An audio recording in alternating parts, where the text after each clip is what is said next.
Hello, everybody! Sorry for the lateness. I had a mechanic that was coming, and while he was around, I decided not to stream because I wanted to hear if he knocked or anything. So, yeah, we're back, and I've got Shadowrun Returns. I decided I didn't want to do Munch's Odyssey. I don't know, I just didn't feel like it. So, yeah, we're going back to Shadowrun Returns. Something I started last night. I'm just going to turn the sound back on. Alright, so last time did some I'm probably just gonna go sit in my VC as well. Just in case someone wants to join it, because this is a game which has plenty of room to chat as well.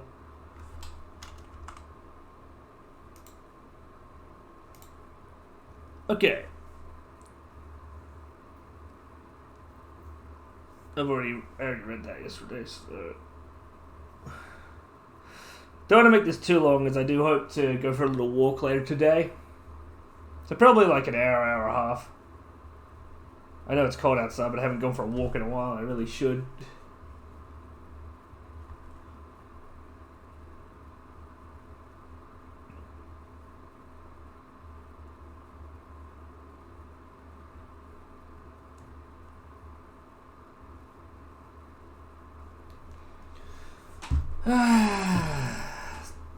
So yeah, peaceful afternoon. It's fucking cold though. I was basically sitting in front of the fire not long before this to keep myself warm. God, I cannot wait to get to soon when the payday comes in. I can go get a proper fucking heater for this room because it's always fucking cold. I got this tiny little shit heater in here, but it's not good. It doesn't do what I want it to do, which is heat up the room a good amount. I got Domer drone, my smoker drone. Alright.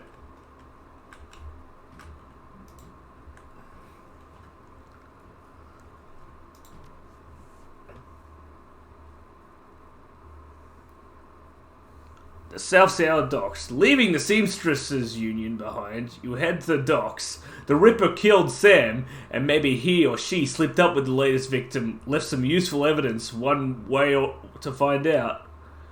South Seattle's your typical industrial area. Grit, grime, and grey. The rain doesn't help matters any. Layers of dirt mixed with abandoned wooden pallets, repurposed into makeshift furniture for the day workers. Garbage collects in the gutters of the broken down street. Disreputable is this district's middle name. Your destination, the National Transportation Safety Board warehouse, is located on a small strip of dock towards this less maintained end of the waterfront. Despite the presence of those who linger in such places, it's quiet as you approach the gate.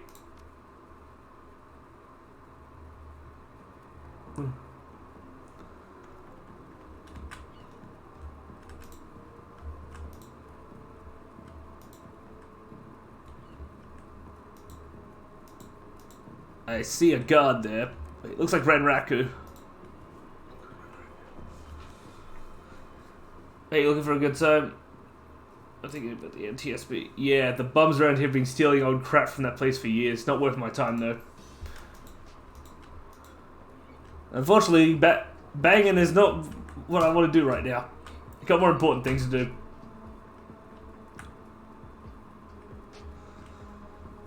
Halt. The Lord guard looks bored. He toys with his gun absent-mindedly, like he might shoot something on a whim just to watch it die. Hey, you're about to trespass on corporate property. You looking to get dusted, street scum? Might give my security officer called me in. We need to rule out this killer bypass security if they were let in. Of course, I opened the gate. A guy's just inside the warehouse. Definitely no holes in our security here. Tip-top shape. Yeah, like I trust you. Sweet, more XP.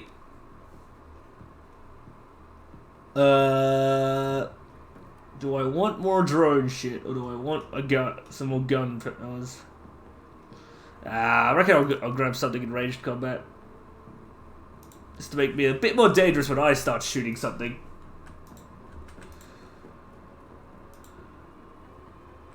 Get out of here. Okay.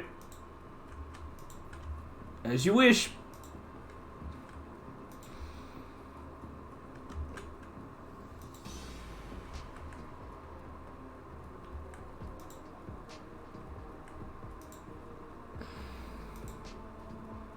Ooh, items.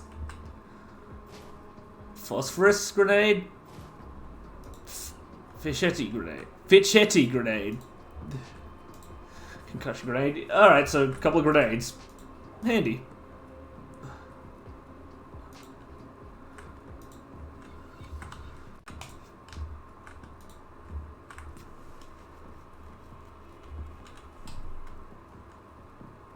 Oh no, nothing special.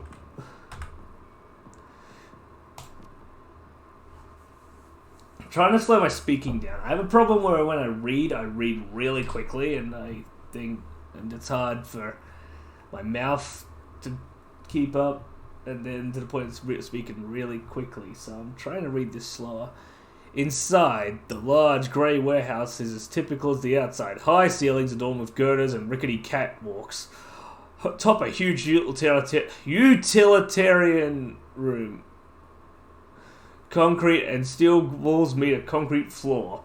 This is a place for storing things and nothing more. Despite the quiet on the outside, the inside is a hornet's nest of Lone Star officers going about their business. In the center of the activity is the Emerald City Ripper's latest victim. With uniforms everywhere, no one stops you at the door. It seems this case hasn't leaked to the press yet. Lone Star, I know you've got a job to do.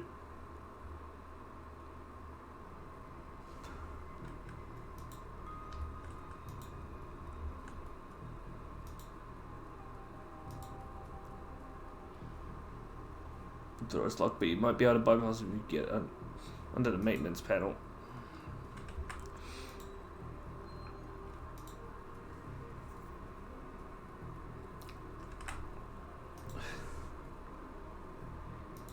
Yeah, the old person picks assault rifle.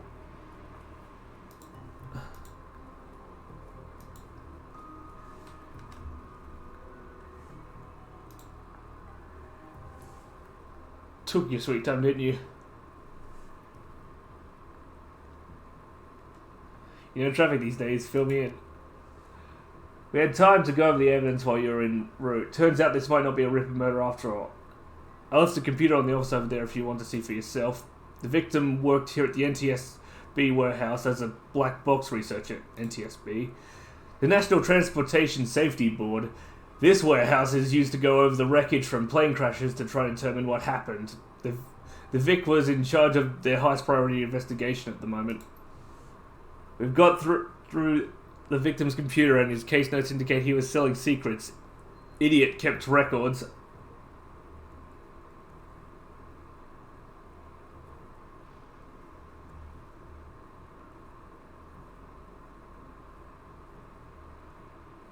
Scientists don't make good criminals. Tell me about it. Some runner like you probably offed him to cover up his corpse master involvement and tried to make it look like a Ripper killing.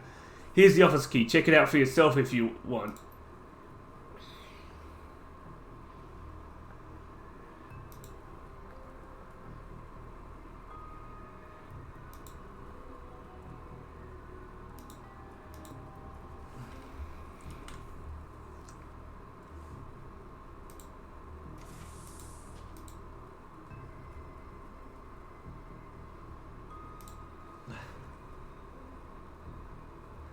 Research work, subterminal has been left on the presumed left.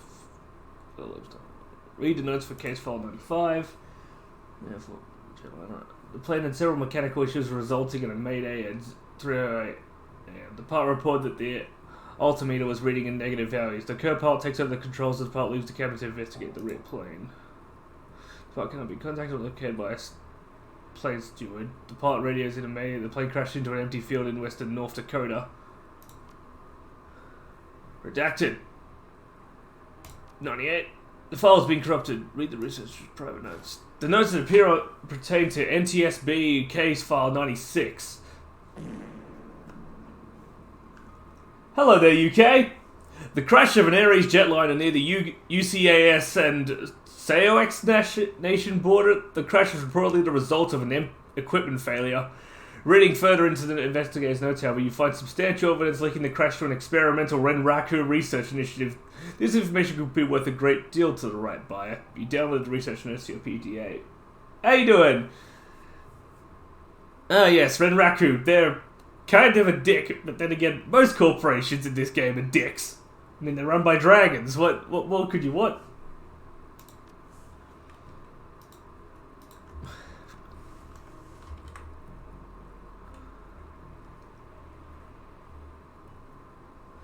Pretty well. I ended up starting a little late because I was waiting for the mechanic to arrive to inspect my car, because I gotta get the I gotta redo the registration next month, so I thought just to get him in. This appears to be the victim's locker. The door is slightly ajar. Inside you see several of the dead man's personal items. Inspect the toothbrush. What? It's still wet from being used. It smells of mint and cigarettes. This appears to be the victim's locked doors. Okay, inspect the comb. That has some wire and grey hair stuck in it. Okay, there's nothing special here. Yeah, I've got a mobile mechanic.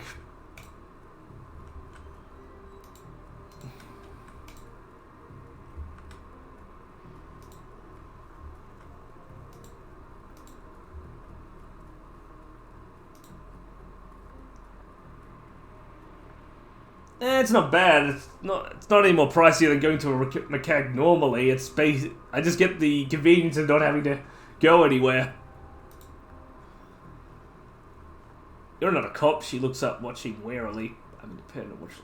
No, who's the stiff? I see you've been praying. Do you know the deceased? Yes, he's my older brother. I've asked Bear to help me speak to him.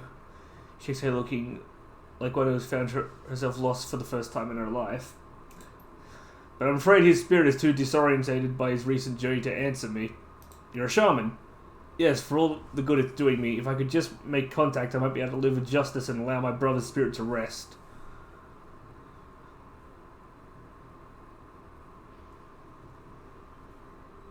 Were there any other witnesses? No, as far as I could tell, not among the living anyway. Realization endured to bring light back into her eyes.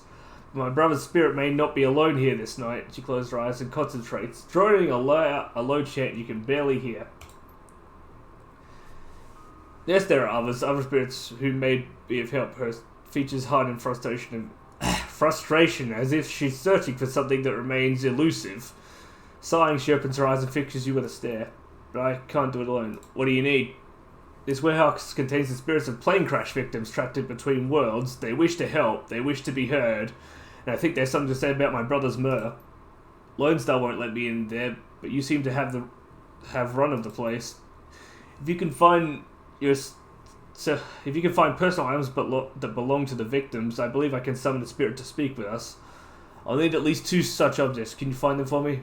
I'll do what I can. Hey, Dresden. DarkTech, surprised to see you here. Let me guess. Officer Aguirre tipped you off. Suppose you must have made an impression on him at the mock yesterday. Or your cred stick did at any rate, he chuckles. Anyway, surprise, we've got another rip victim on our hands.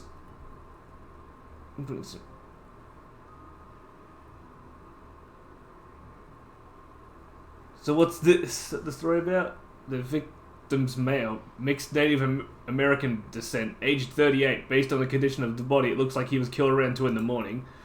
Cause of death unknown. Several internal organs were removed from his body after death. Quite gruesomely. I'm not sure if the killer even knew what they wanted before they started cutting. Not much else to tell you yet. Really. He does have a lot of pre-existing scar tissue, so he probably had a major surgery at some point in recent history. Unfortunately, with the organs gone, I can't determine the nature of the surgery. Any idea what you're looking at? Any idea which organ the Reaper was after this time? Well, the killer definitely took the lungs. The more I look at it, though, the other missing organs may just be eviscerated within the chest cavity. Is McCluskey getting close to a suspect? McCluskey couldn't find his ass with both hands.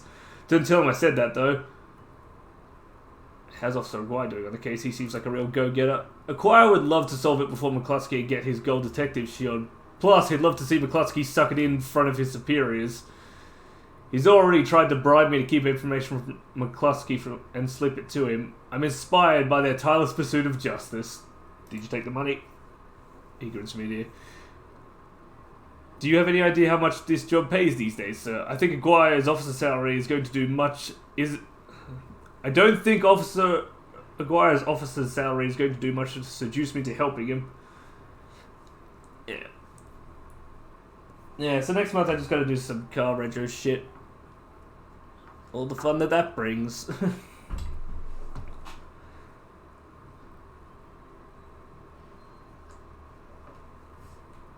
Sounds like the Ripper is taking a different trophy from each victim. Sam's liver, this guy's lungs. Any theories? Sorry, I don't do theories. I'm just a scientist who happens to prefer dead people. However, while there was a massive damage in the chest cavity, I can see that the victim's lungs were transplants, which is interesting since another victim's missing heart was also a transplant. Granted, modern medicine has made organ transplants relatively easy, but it is an odd coincidence. But as a scientist, it's just that, a coincidence. This is only the third body I've personally examined. One of our other branch managers handled the other two. If I find that more of the victims had organ transplants, I'll let you know. Who's that woman over there? No clue, she just showed up next of kin, I think. I'm gonna take a look around. Good luck out there.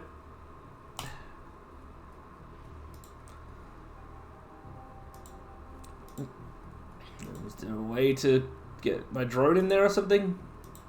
Look at my drone buddies, they're cute. I'm running a rigger, so I've got drones. I hope to upgrade them soon.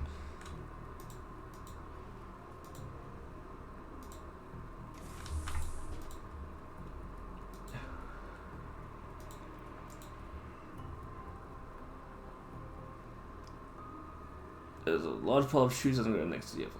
This could be discarded luggage or possibly shoes worn by occupants to plane at the time of the crash. Digs with a shoe pile.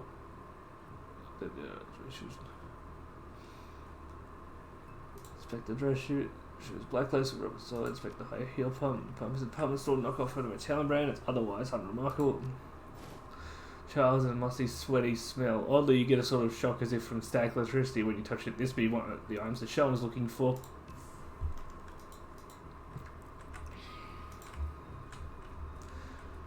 Ah, this is where my drone comes in handy.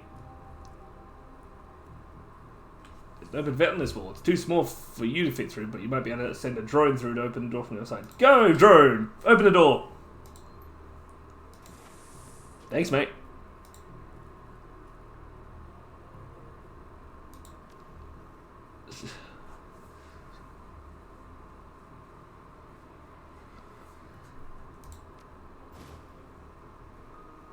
Living is made of burnished steel formed in the shape of a small salmon. Intense primal fear washes over you touch it. This must be one of the items. Inspect the cred stick. Surprisingly, the cred stick is still functional. And $200. Woo, money!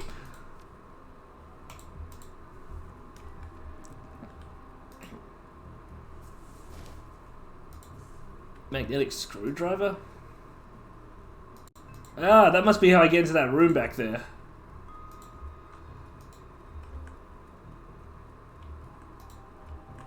The beauties of my drone, buddy.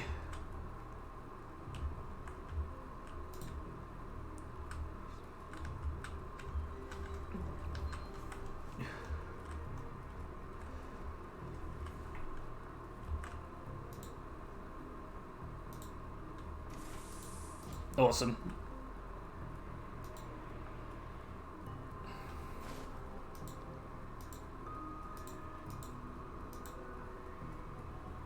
No, I thought there'd be more in there. Oh well.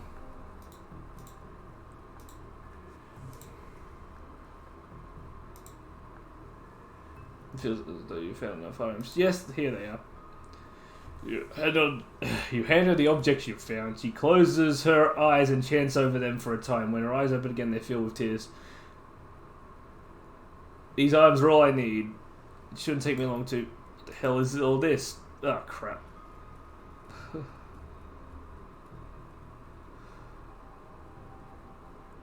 So quite trust. After detective only meeting your eyes for a moment. She's the victim's sister, so this is a crime scene officer, not some sailor's drum circle. Isn't it That's her brother making her business. What's your tone? She's in mourning. Instead, procedure to contact next of kin. Ma'am, consider yourself contacted. Now get the hell out. Come on, if we stay much longer, I'm liable to do something I'd regret. Or worse, something I'd enjoy.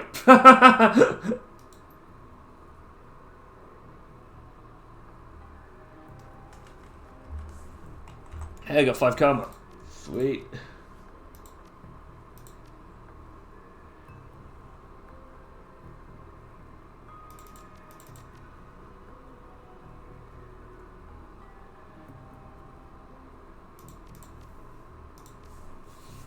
Yeah. Now I dodge better and my drones dodge better. That man is an ass, she says, daggers at McCluskey from across the warehouse. But there's no helping it now. I should just be grateful you're able to collect these items before those clods carted everything off. Can we still summon the spirit? Not from here, I'm afraid. Spirits such as these have domains to which they are anchored. We need to get back in there. Rent-a-cops like these won't have the place for long. Agreed, I expect it'll be cleared by nightfall. Sure you're up for this? If it means your brother's killer doesn't take another life, then yes. Thank you. Now, since we have the time, we should probably enlist some help. They may post security overnight. I'm going out on a limb and say you know where to find the kinds of people we need. You can say that. Good, I'll put up the money if you find the bodies. So you produce a fistful of crumpled neon from inside a leather pouch. Starts to count it, then shoves the whole wad at you. Meet me back here at midnight. The spirits will be strong then.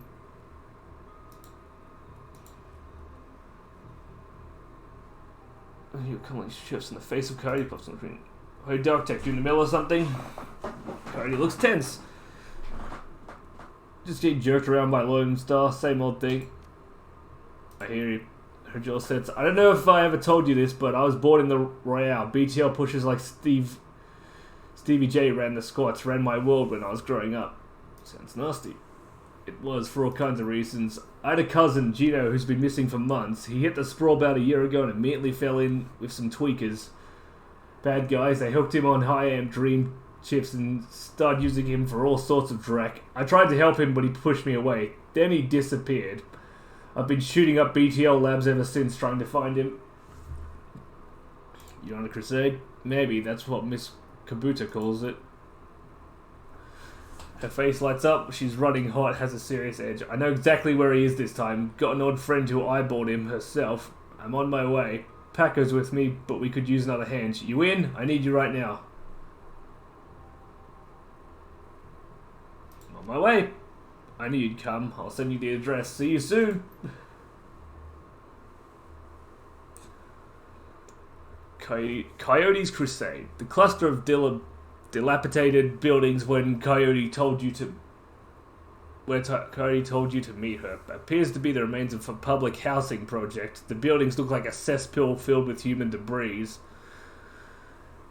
You find her standing with Paco on a street corner, eyeing the roofs, the doorways, the windows. Despite his attempts to engage her, Coyote barely says a word as the three of you weave your way through the tenements. She walks purposefully, her new Cybrog flexing open and closed with each step. It's unclear whether the action is voluntary or not. You circle around the back of a building and Coyote jumps up, grabs the bottom rung of a fire escape ladder and pulls it down. Without a signal, she starts her climb towards the roof. Paco looks at you worriedly and starts up the ladder.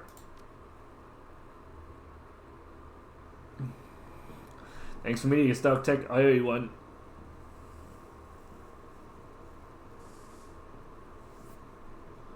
No sweat. I figured you could use the backup.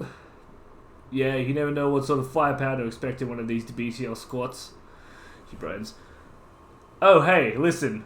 I got good news for you. You know Sam's sister Jessica? One of my contacts found her for me while you were on your way here. I called her and asked her to meet you at the Union later today. Hope that helps.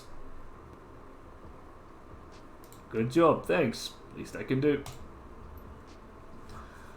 Alright, let's get this done. My cousin, Gino, should be in one of the squats past that door up ahead. I hear there's a whole lab set up in here. From my experience, there's usually a lookout watching for cops outside and a guard at the door inside.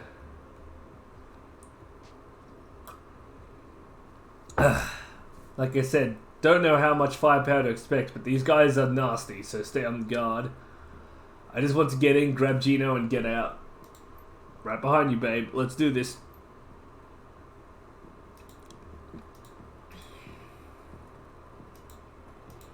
BTL clocker. The orc looks twitchy, his eyes rolling in his head. He scans the three of you, looks past to see if there are others, licks his lips and nods throughout as if going through some internal checklist. Hoi hoi, how you doing? Good job for a trip, ain't it? Sleeves and whispers in your ear. This guy's a clocker, trades work time for chips. Part salesman, part lookout, probably as a signal device for the guys inside.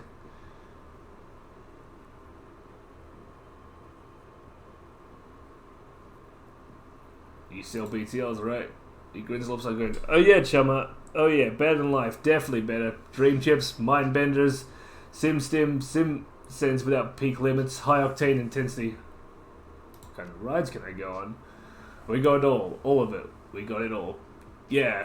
What show want to do? You want to do some crime? You want to be bad? We can hook you up. Don't roll that way. Want to be a hero? Be a hero. We got fairy tale, Drek chummers love. You name it. And you can slag and frag to your heart's content. That's the real thing, right? Slagging and fragging. Don't matter. What the trip as long as there's slagging involved, right? Those eyes are hard. Her pupils tight little pinpricks of hate. You do snuff, don't you? The cocker looks around more nervous now. Maybe, yeah, maybe. For the right price, you can feel it. What it's like to die. What it's like to kill. How does this place operate? That's the best part. The best part is it's a lab. They test the new stuff here. The hottest Drek. You can place a special order and they'll make it happen. You buy a pass card from the guy at the door. It'll get you in and out anytime you want. Then you buy a beetle and slot right there. Our guys guide you while you're chipping. Safest way, chumma. Safest way.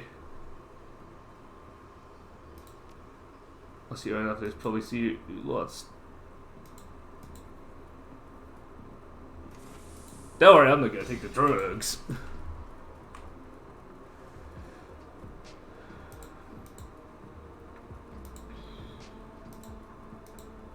Concerned woman. Was probably in her 30s, but hard times have aged her. She looks at you with concern. Don't do it, friends. Don't salt that Drek. They're selling BTLs are killers. There's most of all. You sound like you know from experience. She pulls her head back to show you. No implant. Then her mouth turns, her eyes well up in tears. I do. I know. Lost my husband. Lost my son. Lost my daughter. They use her to record. Tears stream down her face. Do you have a pass card to get in there? No, but Jamal has my son's card. Took it off him when his brain fried. Jamal's done the whole. Don't know if he'll give it up, but that's between you and him. What kind of guns they have on this place? They're serious. This place is backed by the Yakuza. Japanese mafia? Oh man. How many and what kind of firepower? There's a guy on the door, Charlie. He sells the passes to get in. He's not tough, blind in one eye. There's no 5 or so wandering around. 2 of them are bad news, covered in magic symbols. Mean. She's entering 5 or 6, that's not so bad. We have surprise on our side.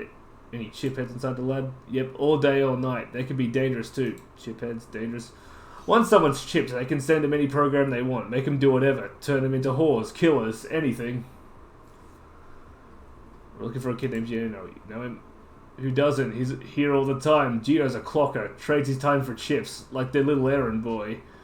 I saw him go in there for this morning. Hasn't come out, so I imagine he's running a dream ship. We've got to go.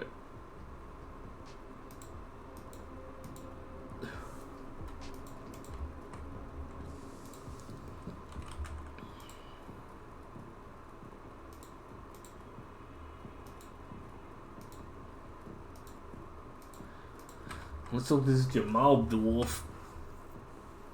Jamal has a look of a long-time chiphead, emaciated, hollow-eyed, but hungry and desperate. What you looking at, Spike here? I hear you have a pass.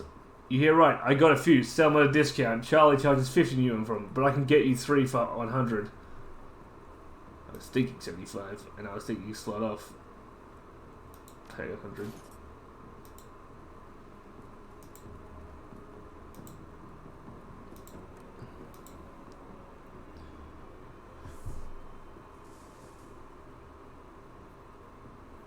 an awkward expression of boredom and one milky eye.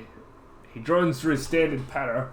Need to pass 50 neon each, 150 for the lot of you. They'll let you come and go as you please. You can chip in there and we'll keep you safe while you ride. BTL chips are separate costs, lost about 3 hours. Prices vary, but buy those inside. Got our pass right here. Sucker punch him in his blind eye. That'd be really funny, but no. Got our pass right here. Great, have fun.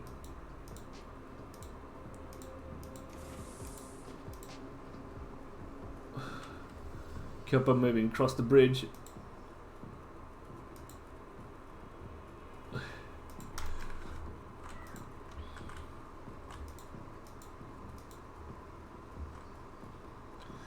The entire floor of this tenement has been given over to chaos of technology and squalor. Across the room, a chromed out Decker argues loudly with an armed thug, abruptly falling silent as they turn towards you.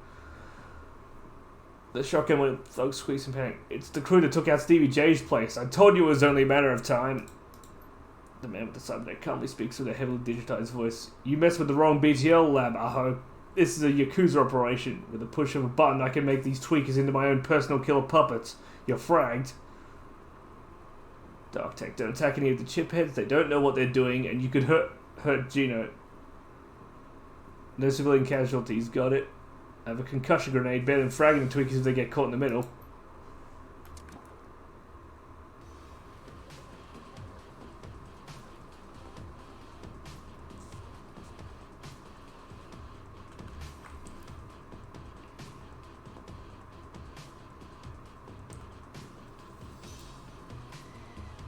Go, drone!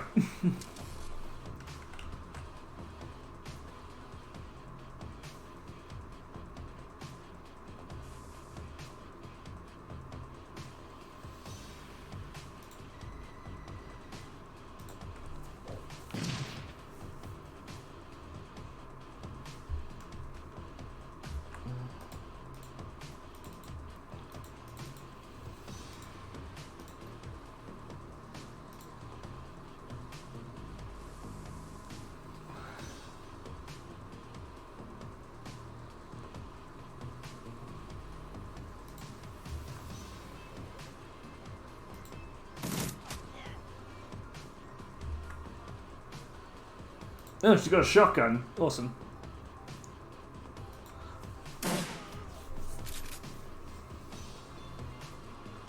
I think I gotta get rid of that Decker because he's gonna send these druggies at me.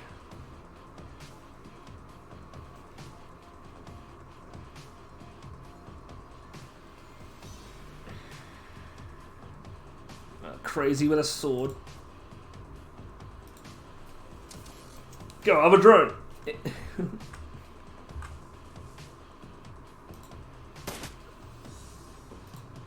There's a Yakuza charging me with a samurai sword.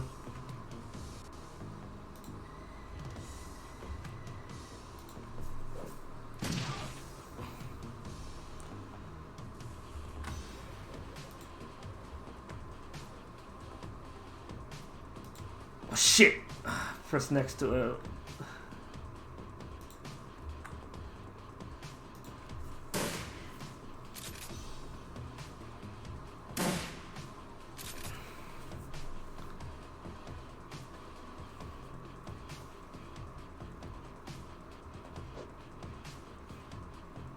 Oh shit, grenade! Ow!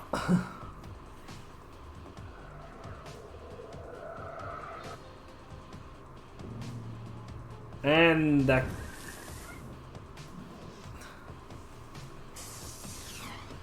That dickhead's got a shaman.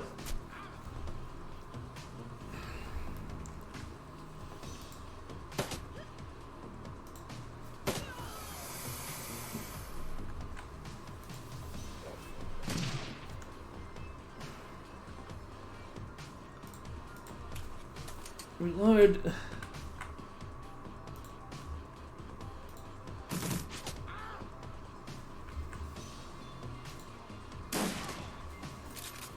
All right, that gets rid of their meat shields.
Hey, you like grenades?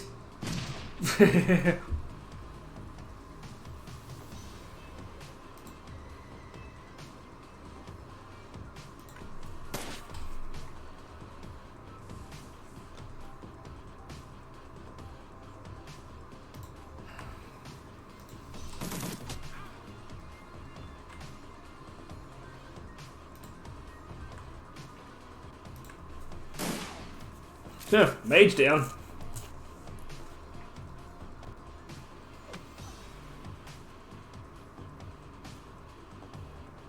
The chiphead's back.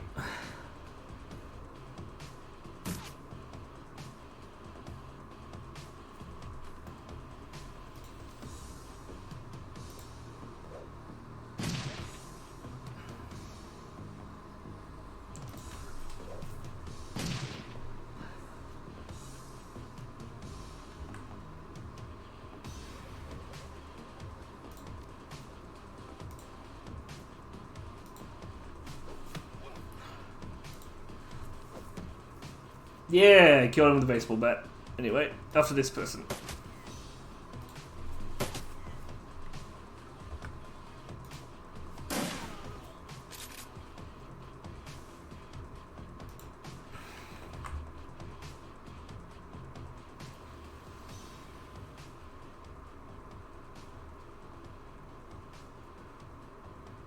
Forcefully in the pub.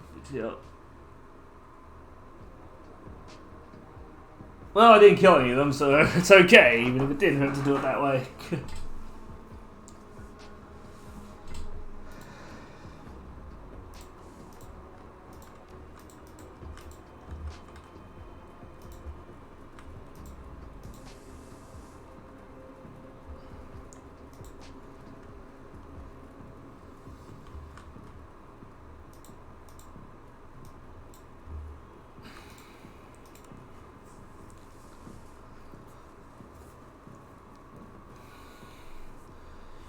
You eject the BTL Gino's been running. He gasps suddenly and his eyes flutter open. He looks confused, worse than the other chipheads you've seen. His lips are white and chapped. His eyes sunk into his head. There's vomit on his shirt and sweat on his forehead. When he speaks, his words are slurred. He's burnt. What the hell? Who slaughtered me out? Who fragging slaughtered me out? Coyote's shaking. She looks horrified. Gino, it's me. It's Carla. Gino looks at her with glazed eyes, no recognition. Slot me back in, goddammit. This is bullshit. I don't want to be here anymore. Slot me back in. He looks around the room. Angrily, his hand reaches for his implant. Coyote grabs his wrist, stops him. Gino, no. Coyote, be careful. Gino wrenches his wrist from Coyote's grasp and he staggers back, reaches under his shirt and pulls out a gun. Coyote watches him horrified with tears in her eyes. Gino waves it around, blinking wildly. Back off, just back the hell off. Take it easy, Gino. We're backing off. He presses his hand to the sides of his hand with his fingers still on the trigger. Squints. What the hell is wrong with you people? I'm trying to help you. This is the way you help me? Look at this place. Look at me. He looks around at the squalor of the room, then glimpses a reflection of him. Oh god, look at me.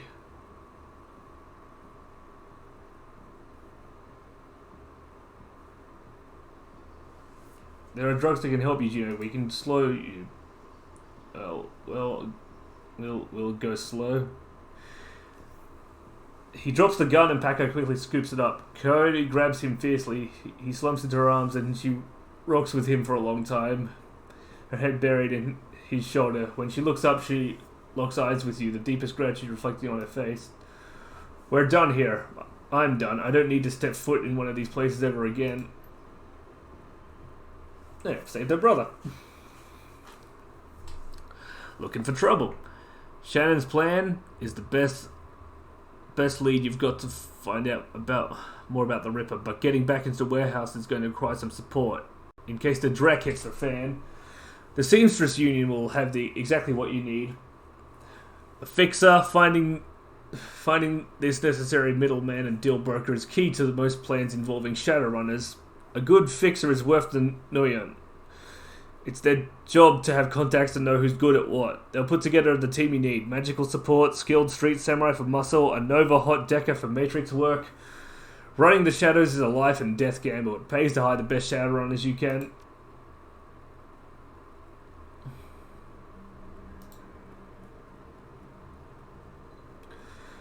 Down as she walks through the door. Hey DarkTech, there's a woman looking for you. Jessica something, she's waiting for you by the stage. Bellevue type, wouldn't order anything, won't touch anything. I think she's afraid of diseases or something. Thanks, Jerry. No charge, chummer. Why is the bar so empty? We don't get much action in the early afternoon, just a few salarymen slumming Touristville and hoping to talk to Madam Sinful and die-hard regulars. Madam Sinful. That's what the downtown folks call Miss Kabuta. It's a Touristville thing. They like her to have a naughty name like that. Who's around?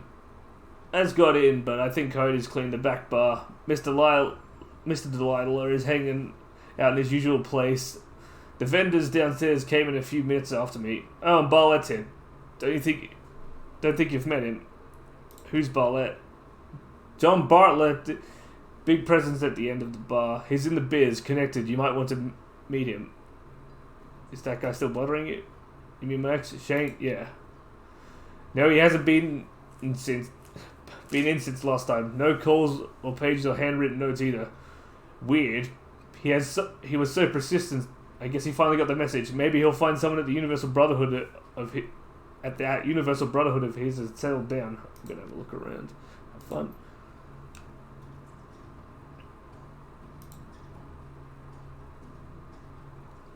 No. Cool looking. Full of life and a quick smile, the man tilted his head and watched you approach. Hey guy, what's shaking? I'll load this, load that. I hear that, I might have something for you if you got near it. No, you don't. Time is money, I'm listening. You ever heard of Nephilim Network? Of course you have. And in the no guy like you has to have heard of the premier Merc team out there. Of course I have. Then you know you can hire us to run with you when you need expert help. Not just any tube calling himself a runner. We cost more, but we're worth it.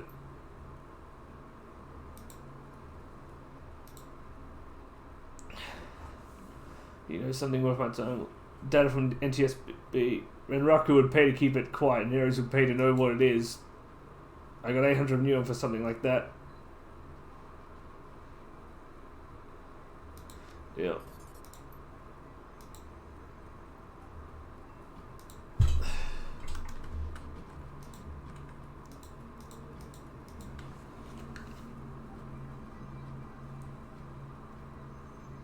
At a glance, you could tell that Sam's sister Jessica is from a different world, the opposite of Sam in almost every way. Her suit is tailored, her eyes are sharp, and her style exudes authority.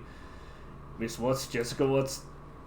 She eyes you up and down warily. She does a good job of hiding it, but it's clear that she is well outside of her comfort zone. Yes, and you are? Name's DarkTech. I used to work with your brother Sam. I should have guessed. How's that? You look like the type. Seedy.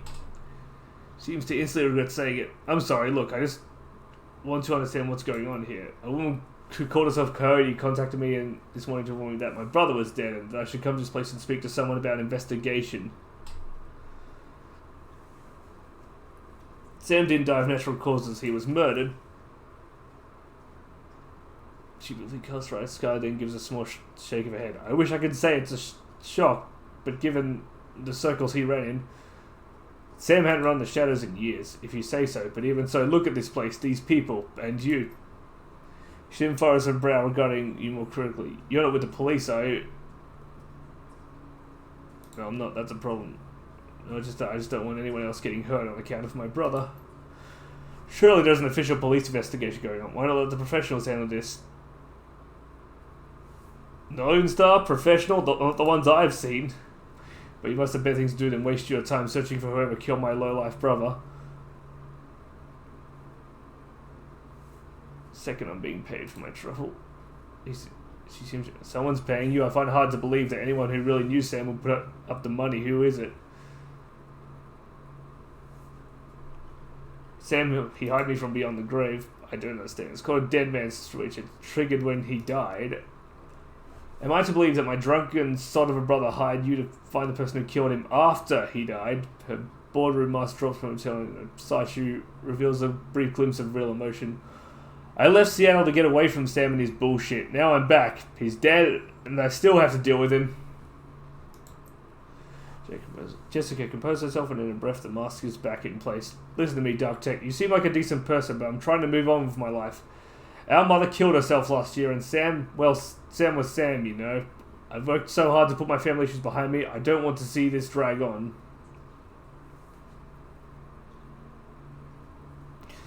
I'm closing it like a film. I don't know that I can take it. The waiting, the worrying. Please reconsider.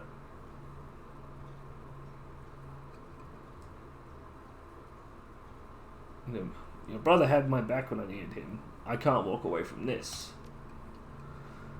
Are you talking about the same man? My brother was worthless, DarkTech. Worthless. He used people. She sighs. She's done. Never mind. I can see that you're not going to let this go, and I respect that you're honouring my brother's memory in your own way, but I hope you can understand how emotional this is for me. Jessica's demeanor instantly changed from reluctant to helpful in the span of a single meditative breath. Maybe you can do things in a way that the police can't. Maybe I can help. What do you need from me? When was the last time you saw us broke to down? It's been ages. I can't even remember. The bartender here recalls Sam complaining about the argument with his sister. I don't know what to say. Maybe he'd rolled in the past when he was in his cuffs. We certainly argued enough to when we were younger. Were we on nights of sin? I overlooked the implied accusation to me that I was at a fundraiser all evening. A very crowded fundraiser. Did Sam have any enemies? Sam's biggest enemy was Sam. I don't know of any others. You would likely know better than me these days. Were you and your brother close? I think I've made my feelings about Sam pretty clear, don't you? You seem to care. You don't seem to care whether his killer faces justice. Of course I want justice. I just can't let him drag me down again. Show a picture of Sam.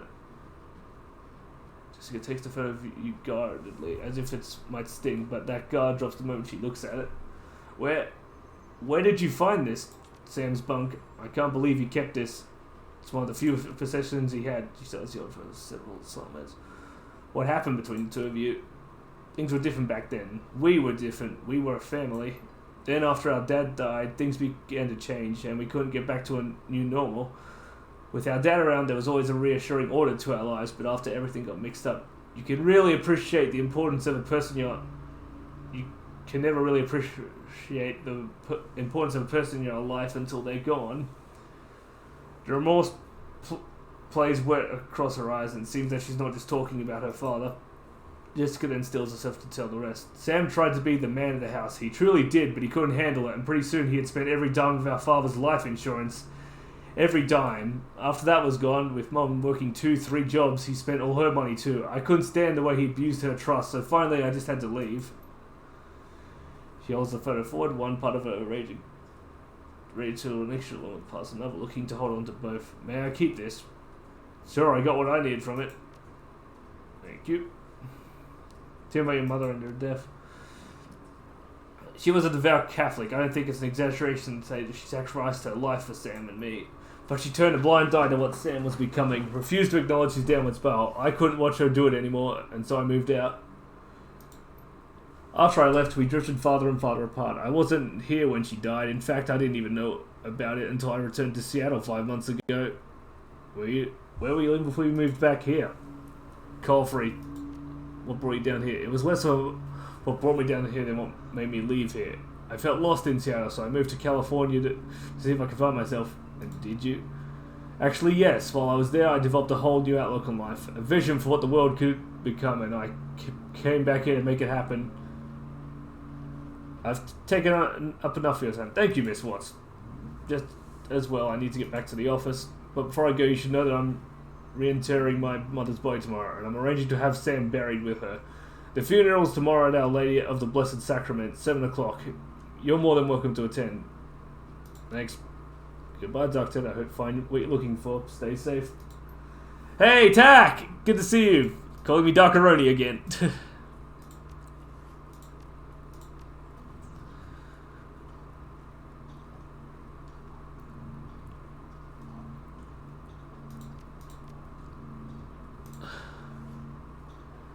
Yeah.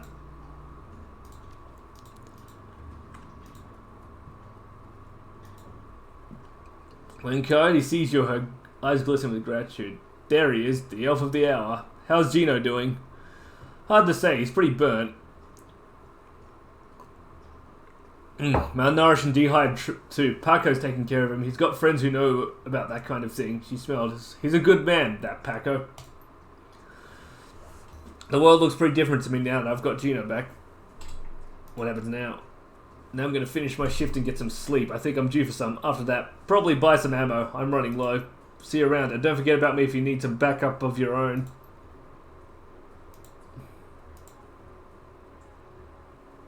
Glad to see you well, DarkTech. And you, Mr. Chloe, holding down the fort.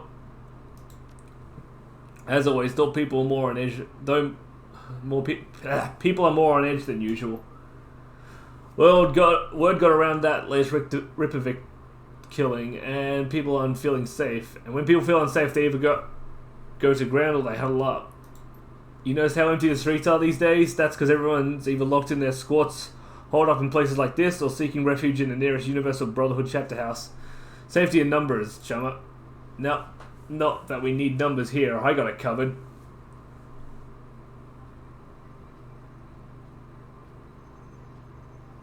I'll bet you do. See you later, Mr. Chloe. Later. Alright.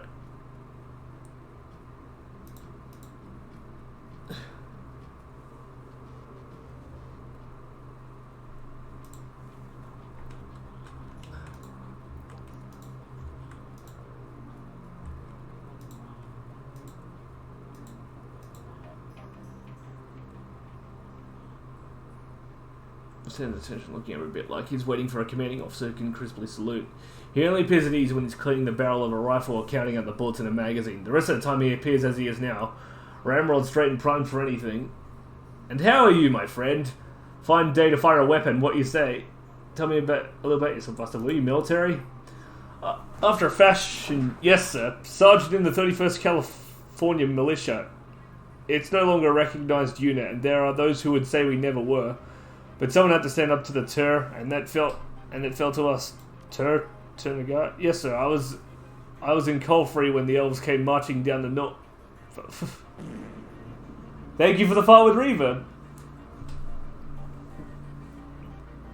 UCAS pulled their so much down from North and 36. After UCAS pulled their support, we had little in the ways of an organized defense, but what we did have was a stockpile of weapons and ammo down in Oakland. The locals in NoCal held out long enough for us to bring the heat, and I tell you, all the magic hoo-ha in the world ain't gonna stop a V11 hot rock from cracking your dome. We drove the Melbs all the way back to Eureka. Would have pushed them all the way back to Portland too, but some ninny down south reached out to the Japanese for aid and got our version of Normandy for the trouble. Things went to hell in a handbasket from there. Don't much like to talk about those later days, so let's talk about guns instead. Can I get you anything? Well, let's see if you got anything better than what I'm currently packing. No, not really. I mean, I guess I could take the basic med kit.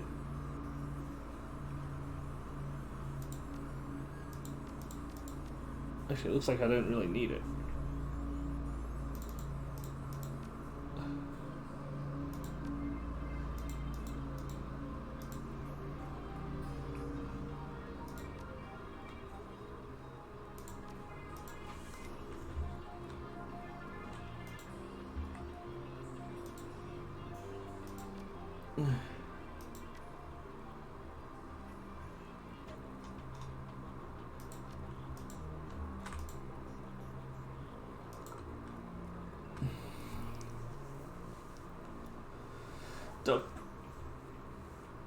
Dr. Castle glanced up only briefly from her charge. Her impish friend, on the other hand, tracked her every move like some sort of humanoid raptor with a mouse under its shadow. Live to see another day, have you? That remains to be seen. Still more work to be done. So long as you end up here in the end and not on some organ grinder's table, I'm satisfied. Granted, a repeat customer means a person courting death more often than any good doctor could condone, or should condone, but I don't suppose I can dissuade you from your course of action. If only life was so simple. Very well, then let's look about how I can help ensure you make it back alive once more.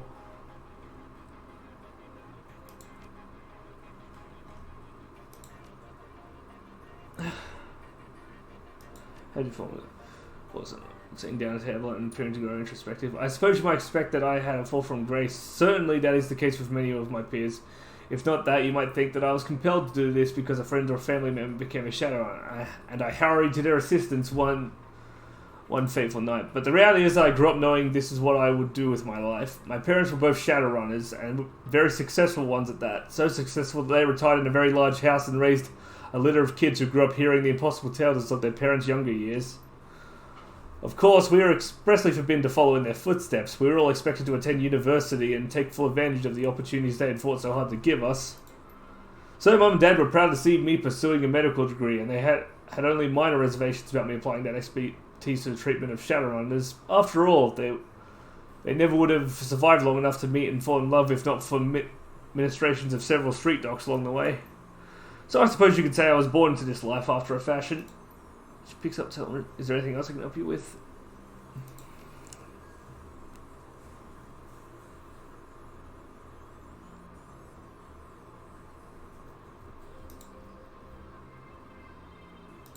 I will happily become a juggernaut.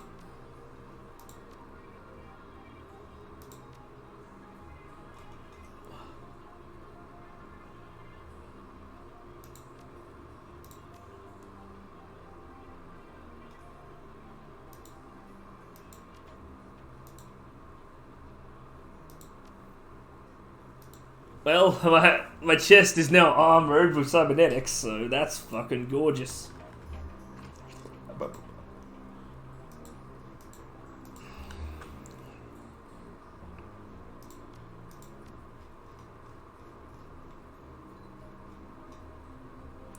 He doesn't have any more drones for me to buy? Too bad.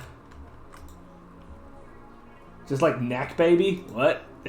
What's Knack Baby?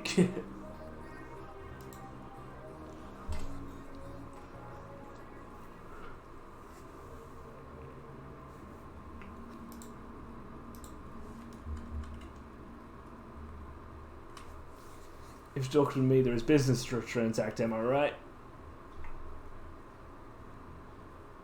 Of course, you're right. It's your job to be right.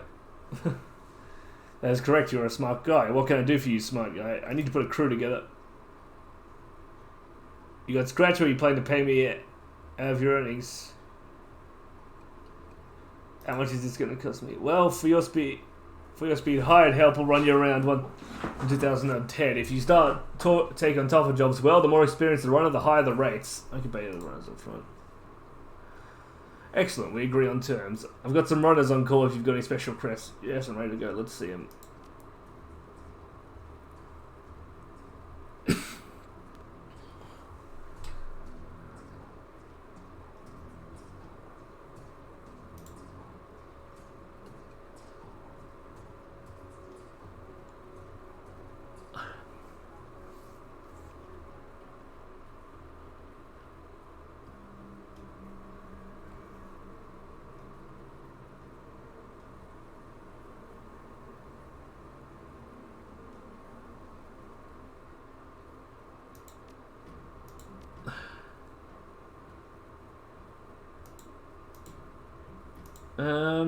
He's got a subby, she's got a machete and a pistol.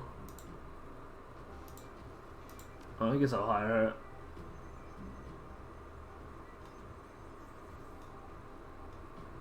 I mean, I've already got a shaman. I think I'll take a samurai.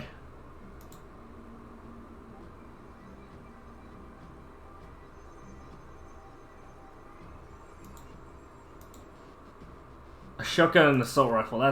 That's a lovely combo. Return to the docks. You return to the docks to meet Shannon Halfsky. Although Ripper's latest victim was her brother, but Shannon appears cool and professional. A consummate runner by birth, if not by trade. She'll get the job done, and hopefully one of the harsh spirits in this place can point you towards the Ripper. Dealing with spirits can be tricky business, but when they deliver, it's pure platinum. Warden doesn't have to be a medium shaman to summon and control spirits. Anyone with magic talents can do it, but Shan seems to have a particular connection to the spirit world. As you approach the gate, you know something's not right. The docks are already strange and uncomfortable at night, trigger the need for caution Then you see it, the guards are missing and the gate's being smashed in. Oh, yippee.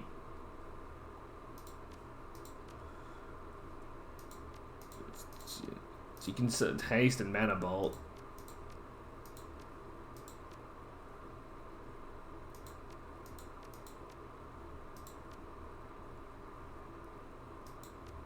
Look at this big scary prick.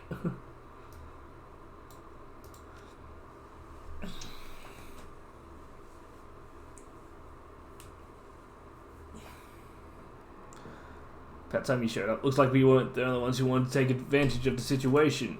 A bunch of mercs have locked down the area. I don't think they're here for us, though. My guess is that there's something worth a bit of coin left in that warehouse. Shouldn't be much of a problem. Well, it was for Lone Star. They're all dead. Hope you're a better shot than they are.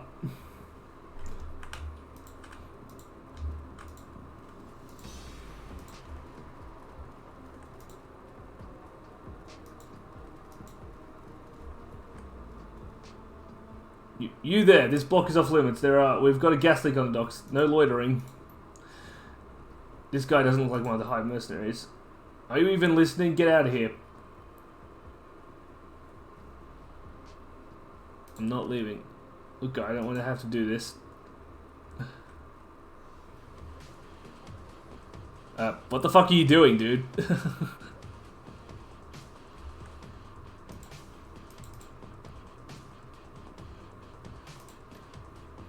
Yo, beat this.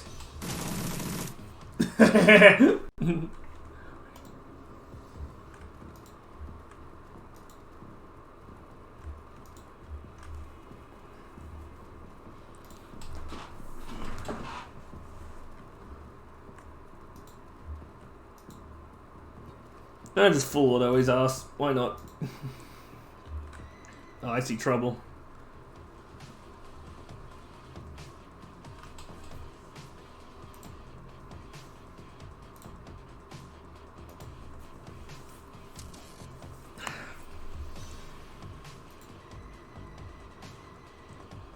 Grenade out!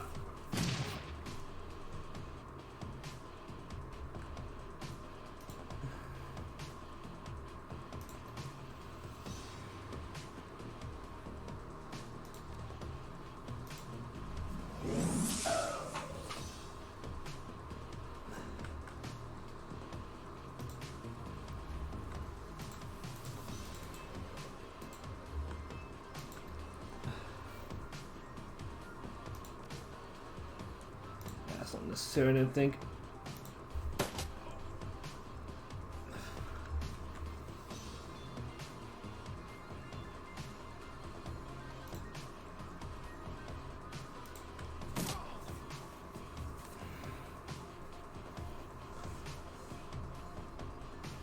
And now I do the part where I sit behind cover and just make all my drones do the work.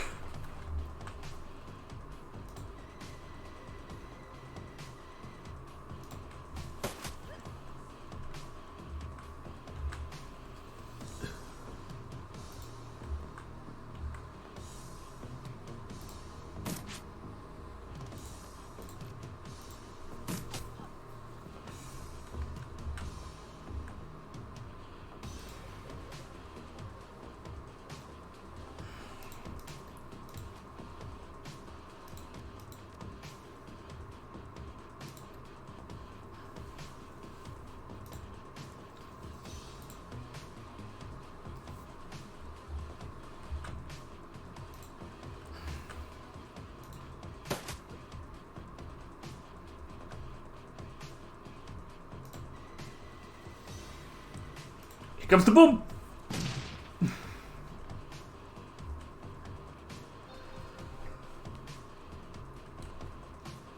Really, I don't think it's smart to go there, you stupid woman.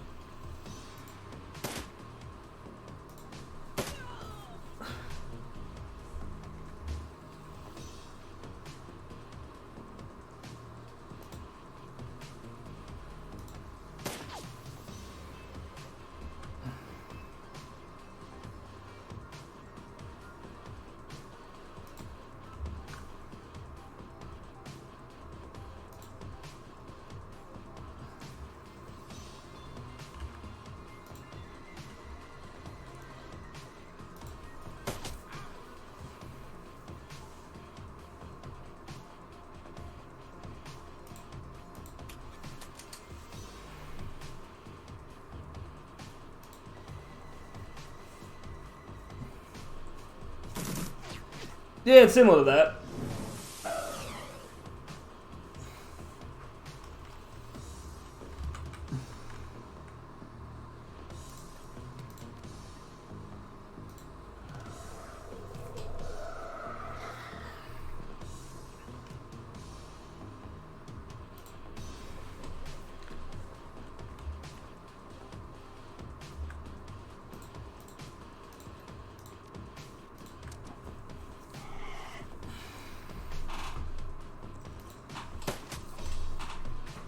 Targeting.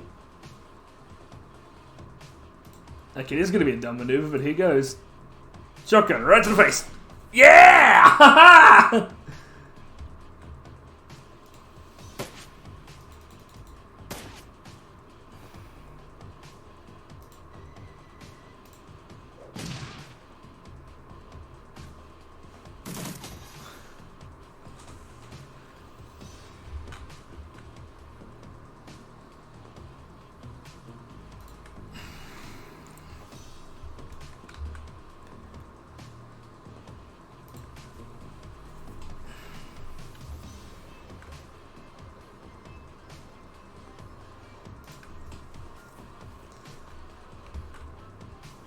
I don't think you're going anywhere, my friend.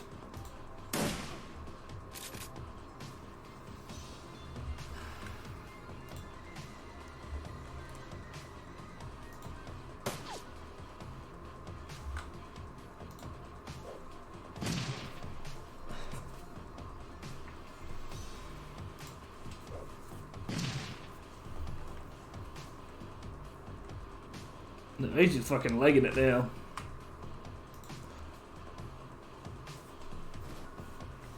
Looks like it's the key to the warehouse. As the last smoke hits the ground, the dogs become eerily silent.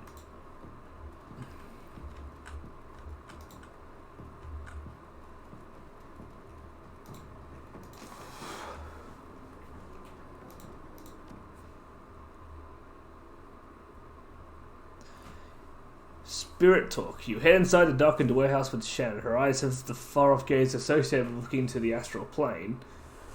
When the world changed, the Native American tribes made a resurgence as well, demanding a place in the new world. They got it. The Salish Shadir Council now represents 8.6 million Amerandians across a multitude of tribes. Salish, Makar, Sinsarak, and others. They've adapted to the awakening better than other nations, thanks to a deeper connection to the world, both physical and spiritual. You can see that connection alive in Shannon now. You notice the shift in her focus as she returns to the present. She nods to you. She can sense the spirits in this place. Now you just need to find them.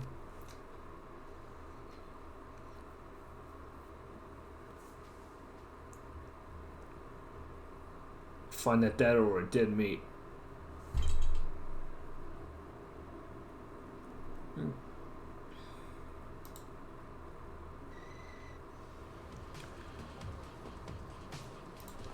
Doberman Online.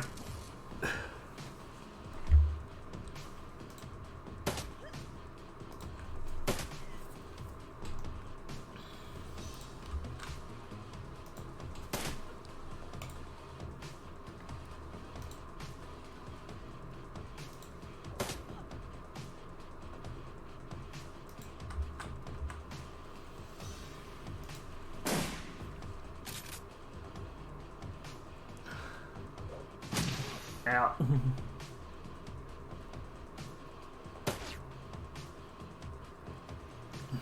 Guys shotgun rushing us, and the guys machete rushing us too. Oh, they're all getting in really close.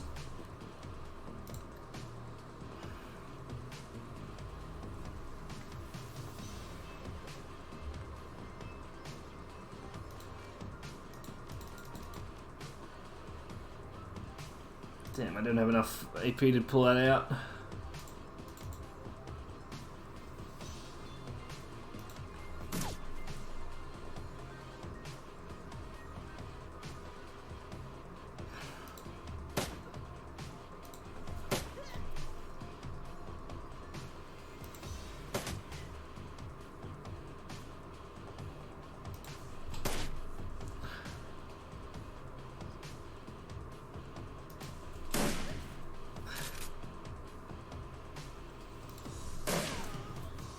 rid of these guys before we get summon the spirit.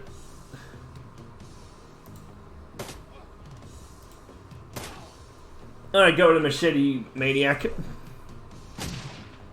guys all have grenades. Hey, they hit their own person there.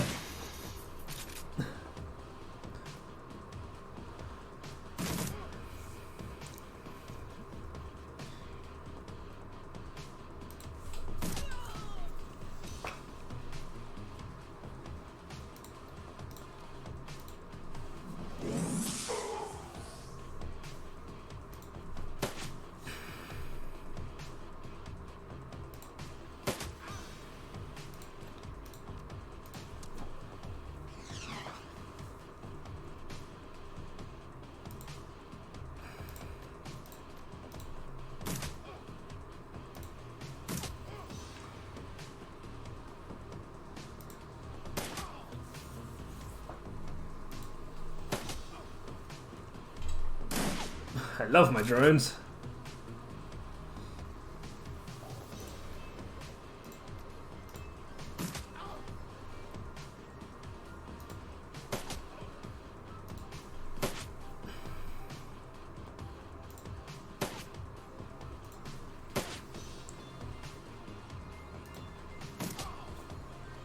Is that all of them? Well, I think there might be more.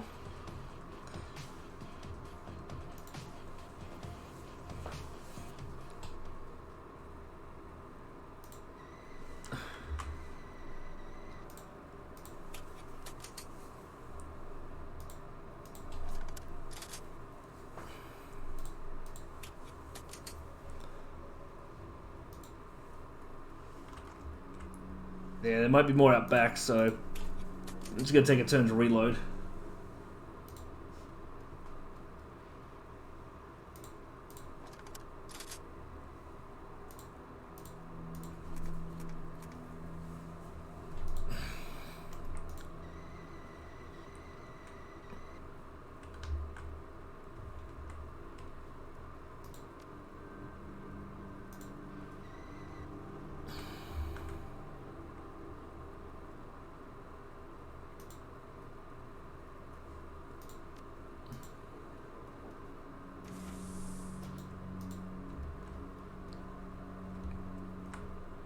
No, there's nothing handy in here.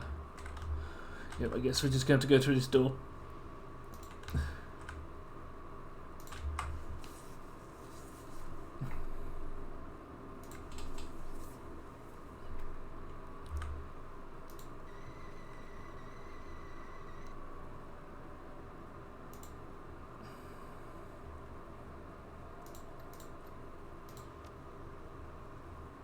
You know what, I'm just going to stay back here all safe and sound and make my other drone to go do the work.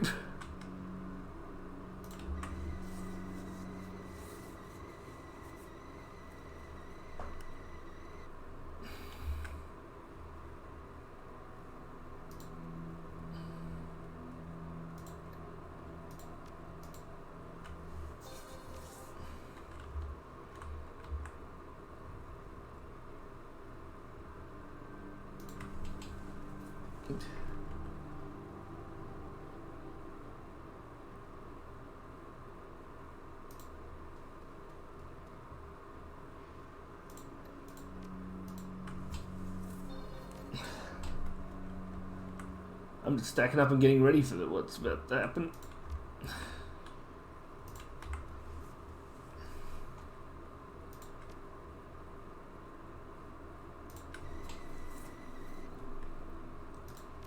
Okay, now let's get in there.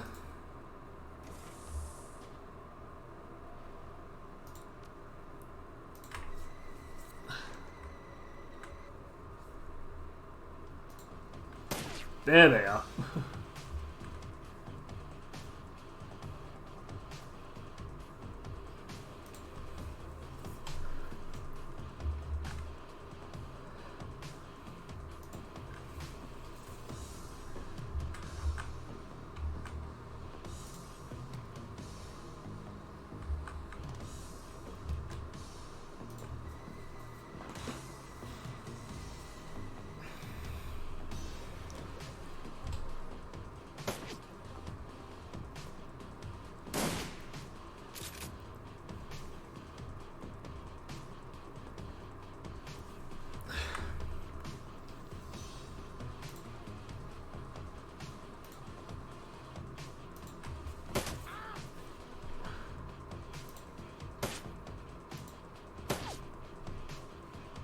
Hey, Doberman, you got a shot?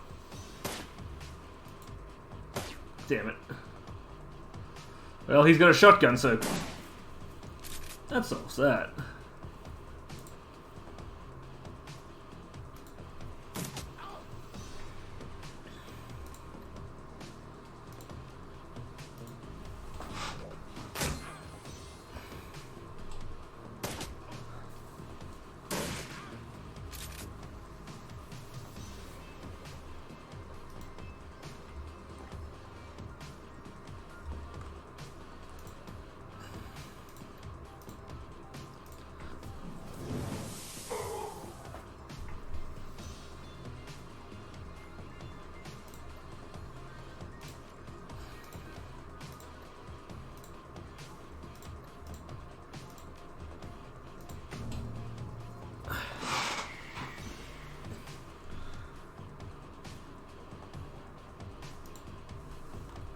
Earth Elemental.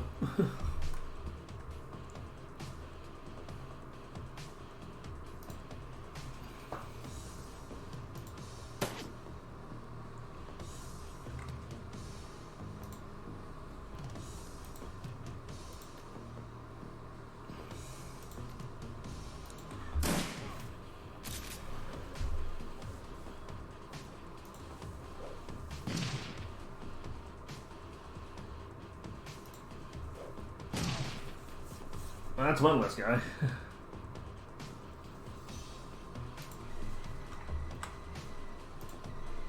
No, oops, didn't mean to do that.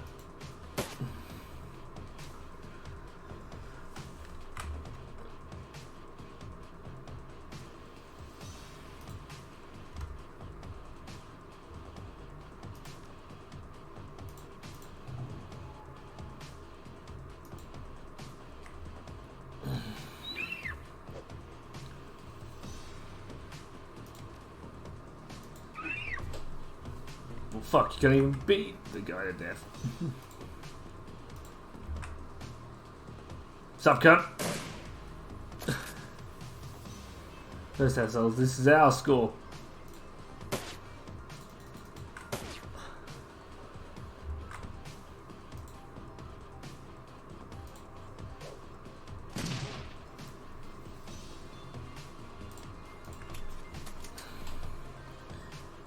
I'm gonna get the Dolman right up around his cover. Yeah.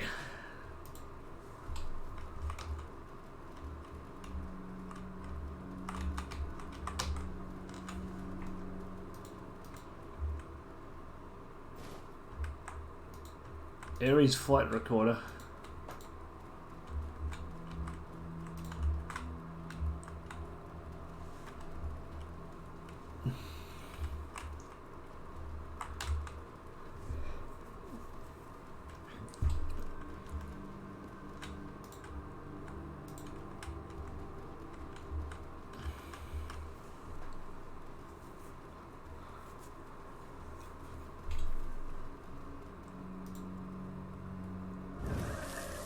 Oh, there's something in the spirit.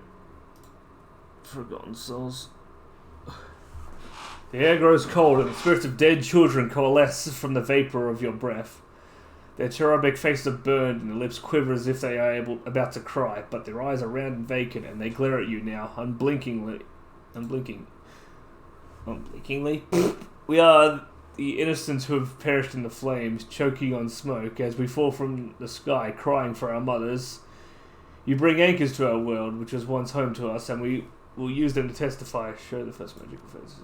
We no longer see the world of flesh seeker, only the essence and auras of living things.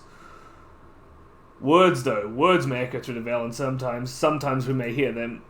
Last night this place was filled with a scream that went on, drawing us to it. It was a man, crying out for a witness as he died.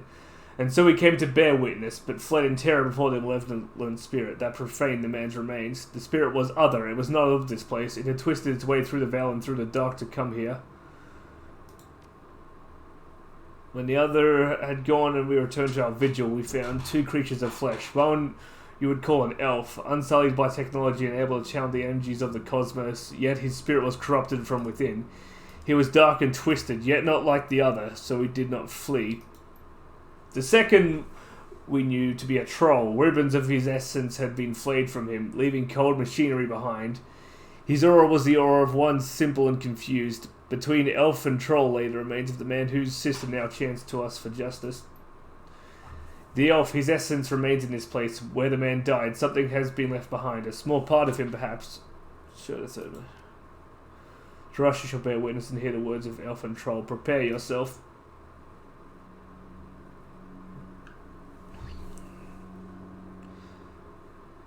Your stomach lurches, the spirit passes into you. A heavy presence settling somewhere deep within your soul. You simultaneously feel like driver and passenger as time folds in on itself and experiences the moment after the murder that took place here the night before.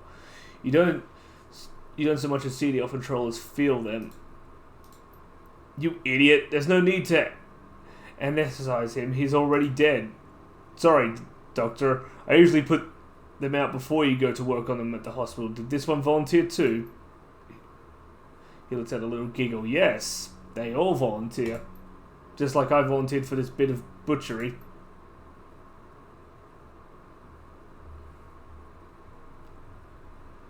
Our presence grows weary. Spirit, can you tell us any more? The spirits begin to fade all but one. Its eyes harden and takes full measure of you, as if to commit everything about you to memory. No, we must not stay. With the spirit's gone, the young shaman releases her hold on the magical tether connecting her to the other realm. She reels from the backlash, or perhaps from the emotion of 12 knowing her brother's lost moments. They saw him. They were with him when he died. You alright? She takes a series of self-controlled breaths, only shuddering with the first few. No, but I will be.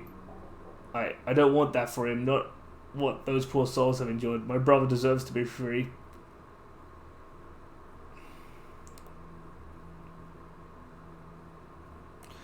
He will be once you find his killer.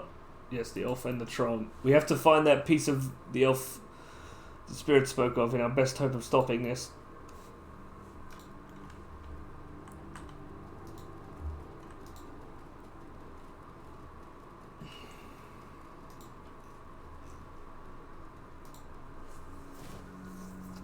Blood. This is what the spirits want us to find. The piece of my brother's killer. It's not much, but it's enough. She scowls out, looking every bit like she intends to reach through the small sample and dismember its owner from afar. And perhaps she can.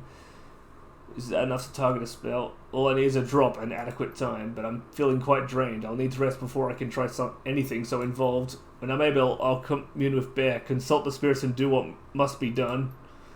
But in the meantime, you must take some portion of the sample to pursue a more conventional avenue of attack. I have some friends who might be able to help. What are you hungry for, Tack? Good, let me know if you learn anything about this elf and troll pair.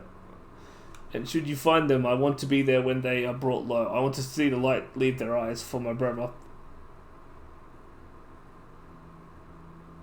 I'm by my side. Justice.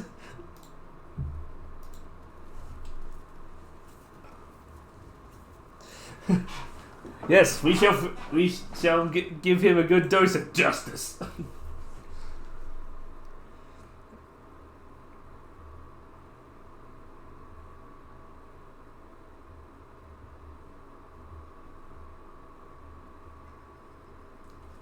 Okay. When you return to the Seamstresses Union in the early hours of the morning, it seems a completely different place, bereft of the normal crowd that haunts it. The bar feels desolate, almost abandoned. It's eerie, like the back hallways of hotels and shopping malls, but you finally have a break in your case. A sample of the Ripper's blood. You need to find someone to help you analyze it. Without it, its colourful staff cast of regulars opposing to us. The Union feels hollow at the front bar and lounge are deserted except for a handful of janitors.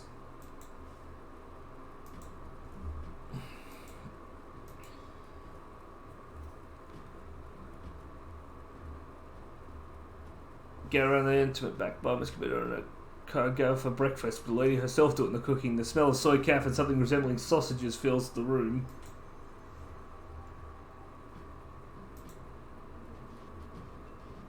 Even so, it was around town, Miss Chloe. There's been more talk of the Ripper killings. Some people are saying they're hate crimes on account of the victims all being human. There's more to it than just that. My thoughts exactly. People are just too quick to label something a hate crime. Check the census. This is still 66% humans. Close your eyes and throw a rock. You're more than likely to hit a human. Doesn't make it a hate crime. Still a crime though, and that should be enough. This is the first real rise you've seen out of Miss Chloe, but he reins himself in with a roll of his dick's shoulders and the smoothing of his jacket. Don't worry, not going to start throwing rocks. Wouldn't want to reinforce the stereotype. I'll leave it to your business, sir. Ohio. Ohio, would you like some? She stops, forgive me, mate, but you look like hell. Thanks, just the work I'm looking for. She looks at you over, noting the signs of your nocturnal activity. She nods. Any run you walk away from is a good one.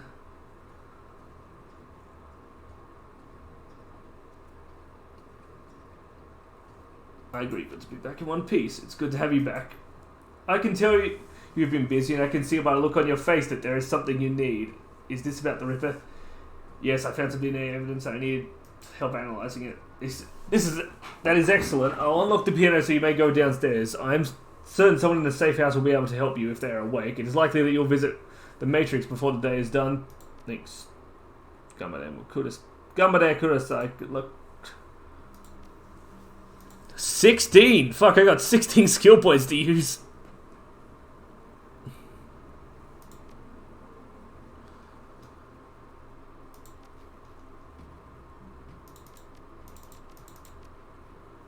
There we go, that's good.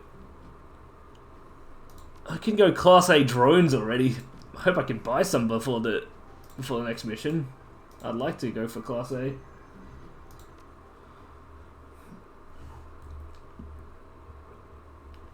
You'd be doing a lot of lead work on this job, but it's going to require a trip to cyberspace and back to ID the Ripper. The Matrix, the cybernetic analog of inside the grid, the worldwide computer network, a digital world, information brought to life. Inside cyberspace, your avatar does all the work while your meat body's left behind. All around your avatar are pathways to other nodes filled in data. I see counter-intrusion programs and other jacked-in runners.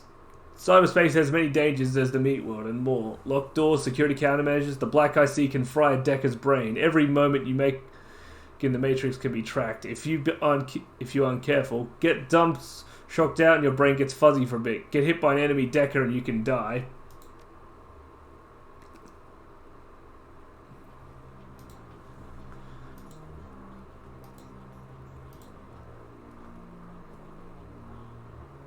I'm gonna get some peace and quiet tonight. You got something for me? I got a flight recorder. Wouldn't happen to be an Ares flight recorder, would it? Some very powerful buyers looking for that right now. I can get rid of it for you for, say, 20%. That leaves 2,000 for you. Yeah, more money for me.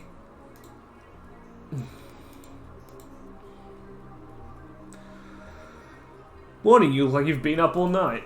Looks like you've seen some action too. The blood sample. Doc's castle's equipment isn't really set up for that. However, I could employ a semiconductor chip that could decode DNA using a voltage change instead of light. That would eliminate the use of highly expensive equipment that would be required otherwise. I just read a journal about it, so the information is still fresh. Frankly, it should be easy. What do you want to know about it? The owner's identity. Ah, that's beyond me. All I can get at you is the gene code sequence. But that's where I come in. David, if you can give me that code sequence, I'm pretty sure we can track it so to down via a Matrix run. We'll do. Let me have the DNA you want to test. Give DarkTech. When David gives me the sequence, I'll jack in and help you track the blood sample back to its source.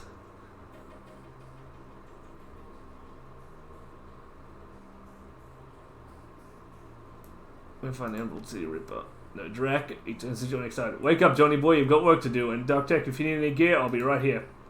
I just got a second wind. Meet you at my rig, DarkTech.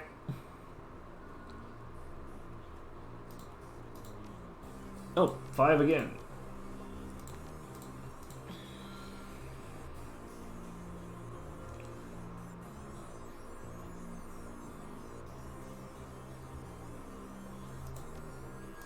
More armor for my drones? Why not?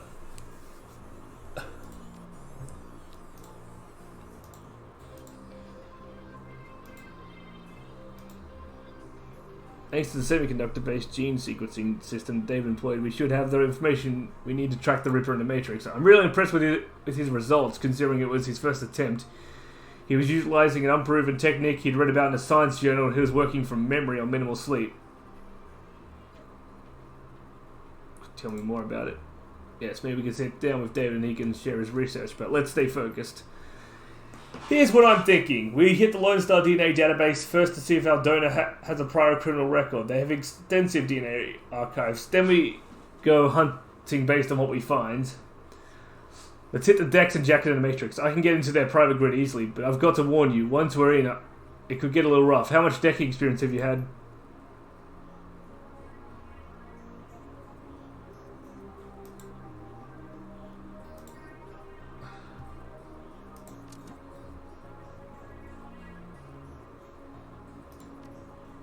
Wait.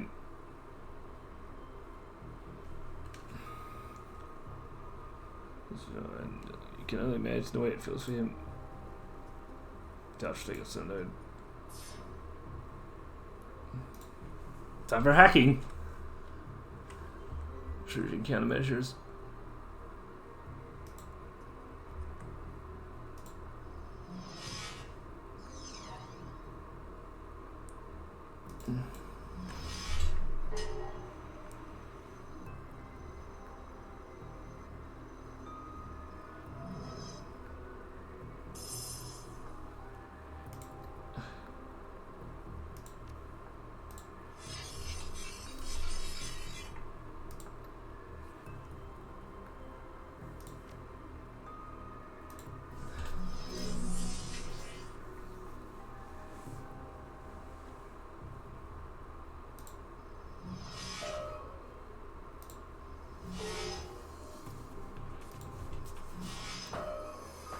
Two down.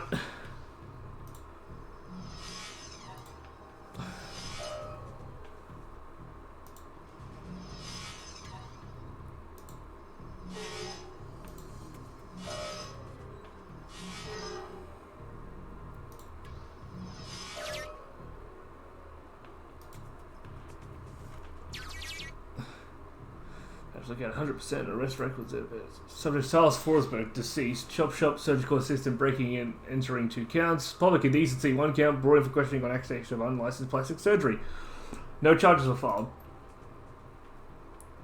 Match to a dead man. Let's keep looking.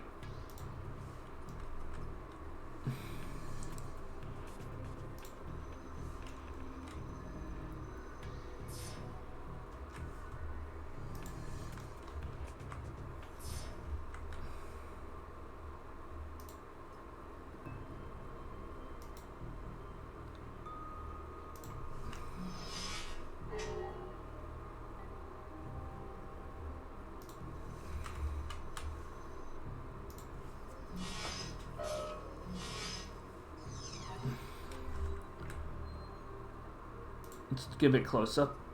That's anything.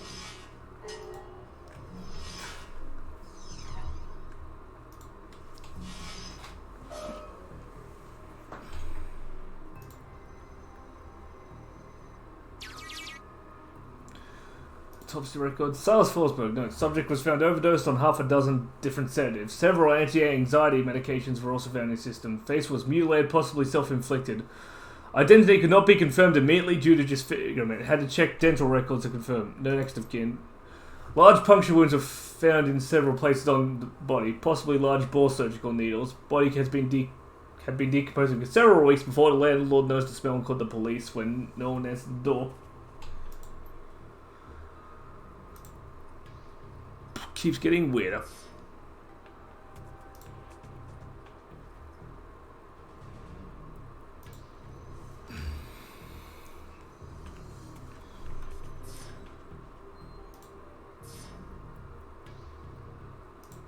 You gotta fight a few guys.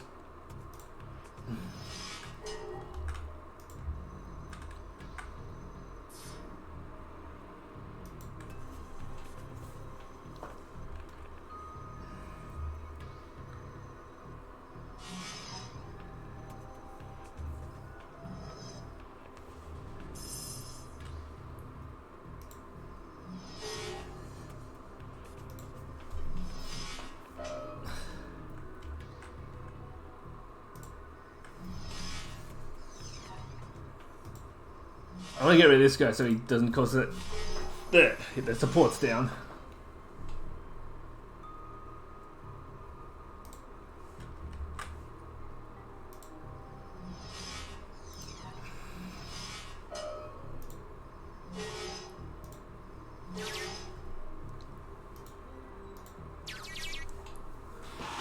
Newsnet.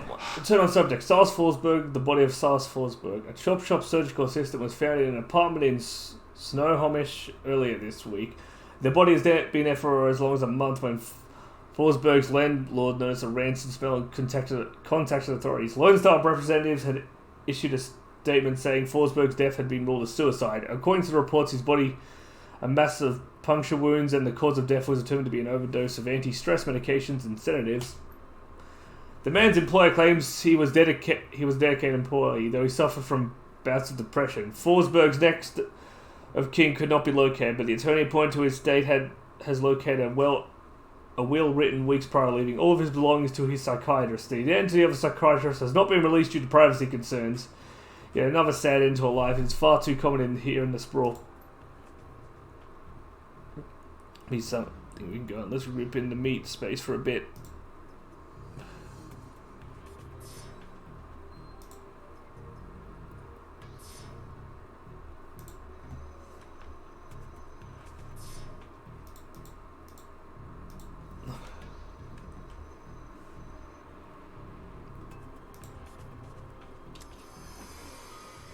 So here's what we know. Our DNA evidence belongs to a dead man whose death was never explained. He worked with chop shops, which fits with the living guy that you've met. The Newsnet says he left his estate to a psychiatrist. Maybe finding out who psychiatrist will give us our next clue. My gut says we can deck into a medical board's records and reverse trace to find this doctor. You in? Punch it, man!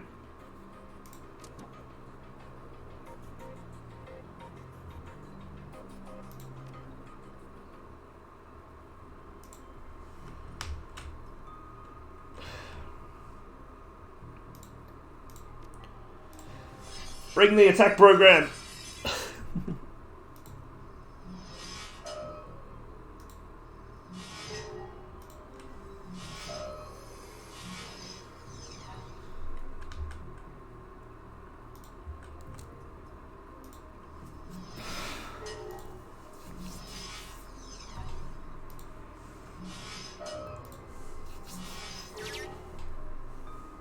Opens that up. Searching on Silas Forsberg. Medical 20. One particular pediatrician entry stands out from the rest. Child suffers from a chronic depression and social anxiety, most likely caused by his physical abnormalities. We've seen many cases like this recently, with the outbreak of changeling children being born. With the aberrant physiology we're seeing, there is no telling what sort of brain functions are affected. Prescribed a series of sedatives last year that seemed to have no effect, upping the dosage. Data missing on corrupted Exec Administrator. The file is quite large and takes well over an hour to read through. The file entry, however, is the most significant. It is written by Dr. Henry Holmes. Silas has overcome significant mental disorders and no longer goes through periods of violent episodes. Latest medications have proven especially effective, but I believe that being treated by another elf has significantly impacted his treatment. Unfortunately, my efforts to maintain an emotional boundary with him has proven challenging. He has bonded to me in an unhealthy and frankly unnerving way. His hero worship exhibits itself in the form of mimic speech patterns and adopting my dress. For this reason, and for the health of the patient, I am assigning another doctor to this case. I'll inform him of his next session.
Henry Holmes.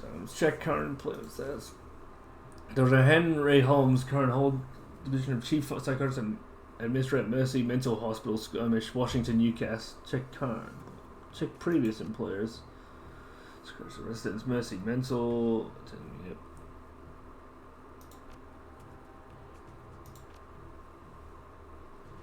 Bingo. Back to meat space again.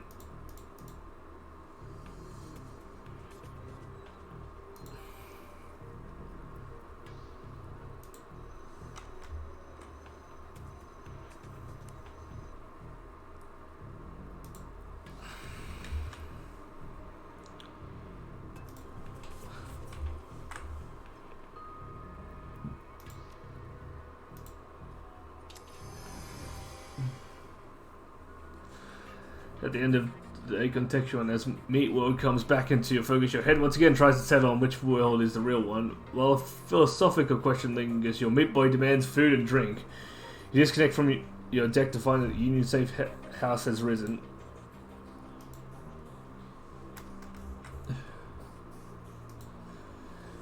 Hey Grubman, you got something good? Despite the outbusters potentially put together in another wrinkle-free suit, he shows every indication he's been up for hours, sunk to his elbows in a dozen crates. Each containing objects of sinister matter and black hidden beneath curls of straw-coloured packing foam. The foam flies about as he inventories the shipment, clinging to every surface except for Buster's immaculate suit. Just in time, I've got a whole new slew of new toys. From a supplier back east, factory fresh and still smelling of their mother's gun oil. But there's something in this batch that you're interested in. How long you been in the Trade Buster? Let's see if I left California on July 8th, 2038 at 6:30 in the morning. It was a Thursday. From there I wanted to be applying my skills as a merc in a half dozen wars, official or otherwise. Never did take to rain the showers like some of the boys I knew. Too subtle for my taste, I suppose. Surely there was no shortage of full-scale engagements to be had, so I didn't want for work. Might still be doing it today if I hadn't lost my arm. Had to lose it. It was also stupid. Some Aussies were lobbing smokers behind our lines. More to mess with us than anything. I decided to toss one back and didn't just figure that the one I grabbed ain't a smoker. I got it off, but only just barely. Shred my old arm, but good. Got plenty of other scars to remember the moment by as well, but the arm was the big one. So take a word of advice from an old soldier. Make sure you're never holding a grenade in one hand unless you just pulled the pin with the other. Now, if I haven't given you reason to doubt my professional competence, how about we talk, Turkey? What can I get you?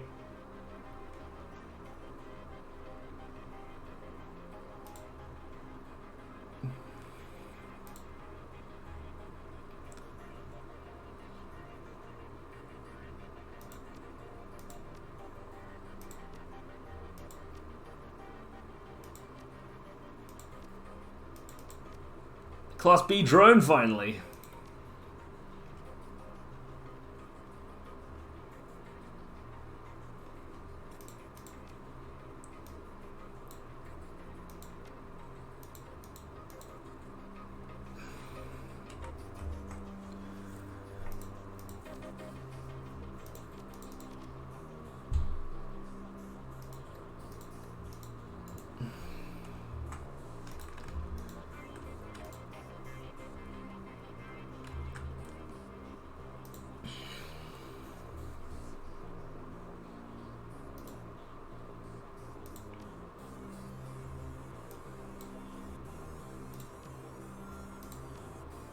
Now look at that, I got a flying drone.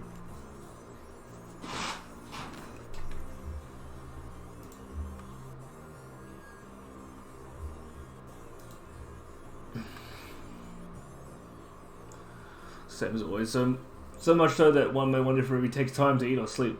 Perhaps his presence on this plane of existence is insubstantial enough that he isn't subject to such base needs, or perhaps he just does these things when no one is looking. Dark clouds surround you, my friend, but perhaps there is something I can provide that would help with that. No one magic, Algernon. The spirits are stirring. Something has upset the natural order, but there is something new, different. Might be what you mean. Look here from what? It's the hard look of a magician whose eyes piece of elderly armbrows. I can see you've met with disturbing visions, but there is something else out there. Something not born of life as other spirits are. Shaking his head, Algernon opens his clasped hands to you as if begging forgiveness. Too often this world leaves us confounded. I pray I have not left you in such a state with my idle musings.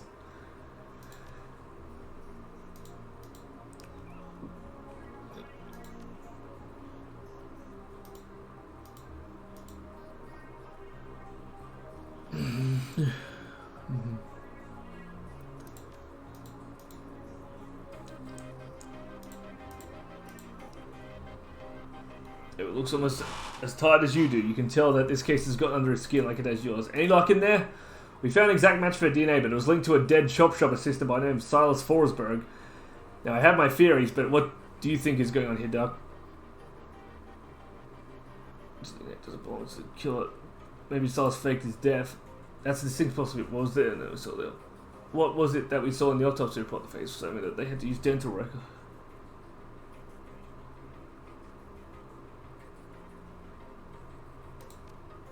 Coroner really phoned in on that one. Happens way too often when there's no next of kin willing to foot the bill for a thorough autopsy. I definitely don't think that report told the whole story. They matched the identity by the dental records, right? Not the most reliable. It matched up with something I've seen runners try. It's easy enough to find a body shop that'll make a replica set of teeth for you. Find some schlub off the streets no one will miss. Swap the teeth and throw the heat off your trail for a while. Lucky I've never been that desperate. But why would he need to go to those lengths? Did the police records of it something linking him to a different crime? Going for him, maybe. Probably got in over his head online. He had not. Sure, it wouldn't look too good on someone's record if they wanted to become a doctor. I think this is beginning to come together. The late Silas left all his belongings to a doctor. Dr. Holmes, employment records of him as the administrator at Mercy Mental, and the picture on his file matches the person you saw downtown. The same person this DNA belongs to. All the evidence points to him being your killer, whoever he really is.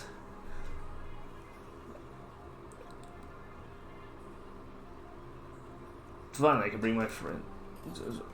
This guy clearly did not want to be found. If I was you, I'd hire a team before heading out. I sideload a ton of valuable data from those Lone Star Matrix nodes. Here's your cut. You're not coming? I think my part here is done. You might want to go sticking your hand into a hornet nest, but I'm a little more wary of the jobs I take these days.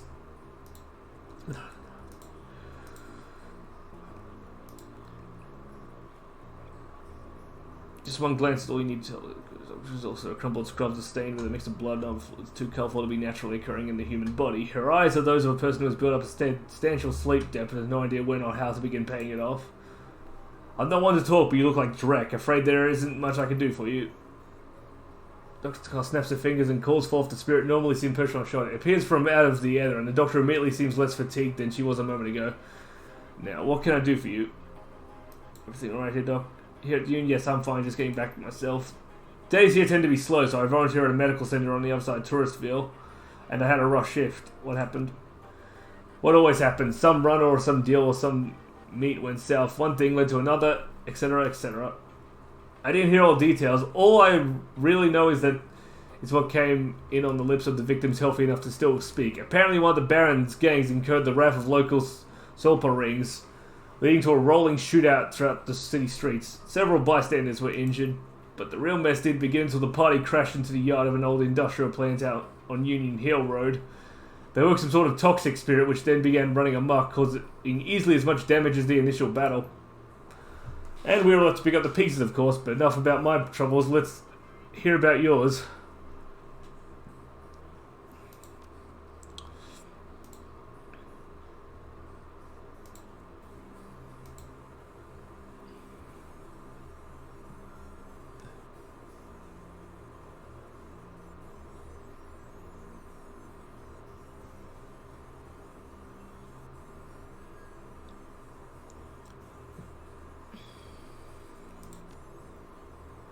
DarkTech, yeah. It's a bit too pricey though, and I want to be able to hire some help, so if you're looking for runners again, I'm a guy. Need to hire a crew.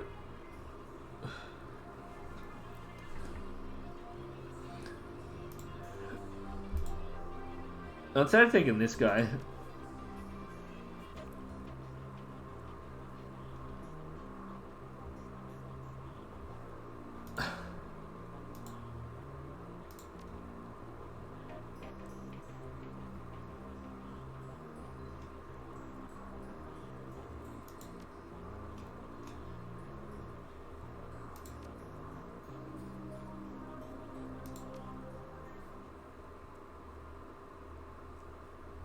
I'm actually going to finish up here because it's getting a little late.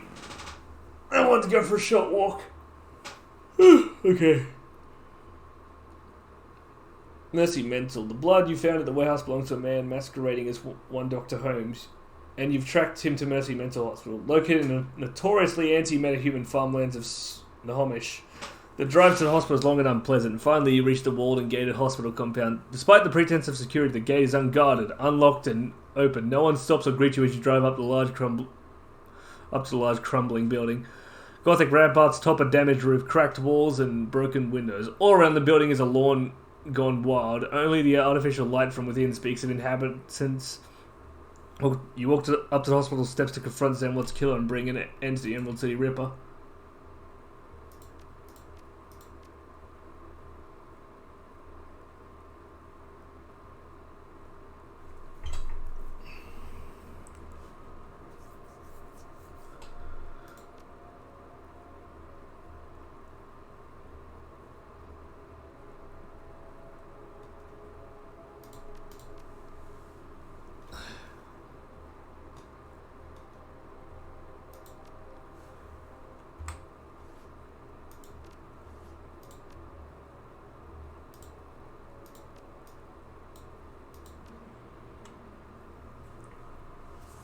Alright, saved.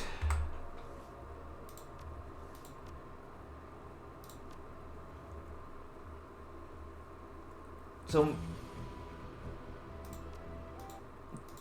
it's almost dinner time, so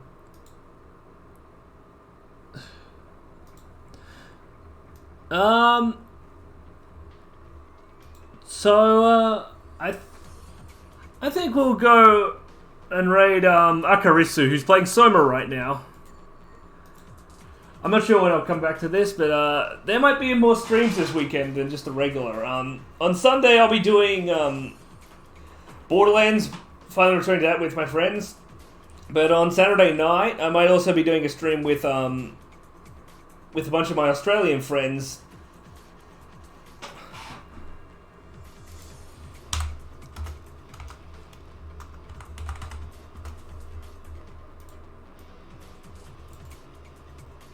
Let's go see my penguin friend. I'm off tomorrow and Wednesday. I'm not streaming tomorrow. It's on Saturday night I'll be streaming Civ 6, I think, and on Sunday I'll be doing Borderlands, but that'd be more in your time.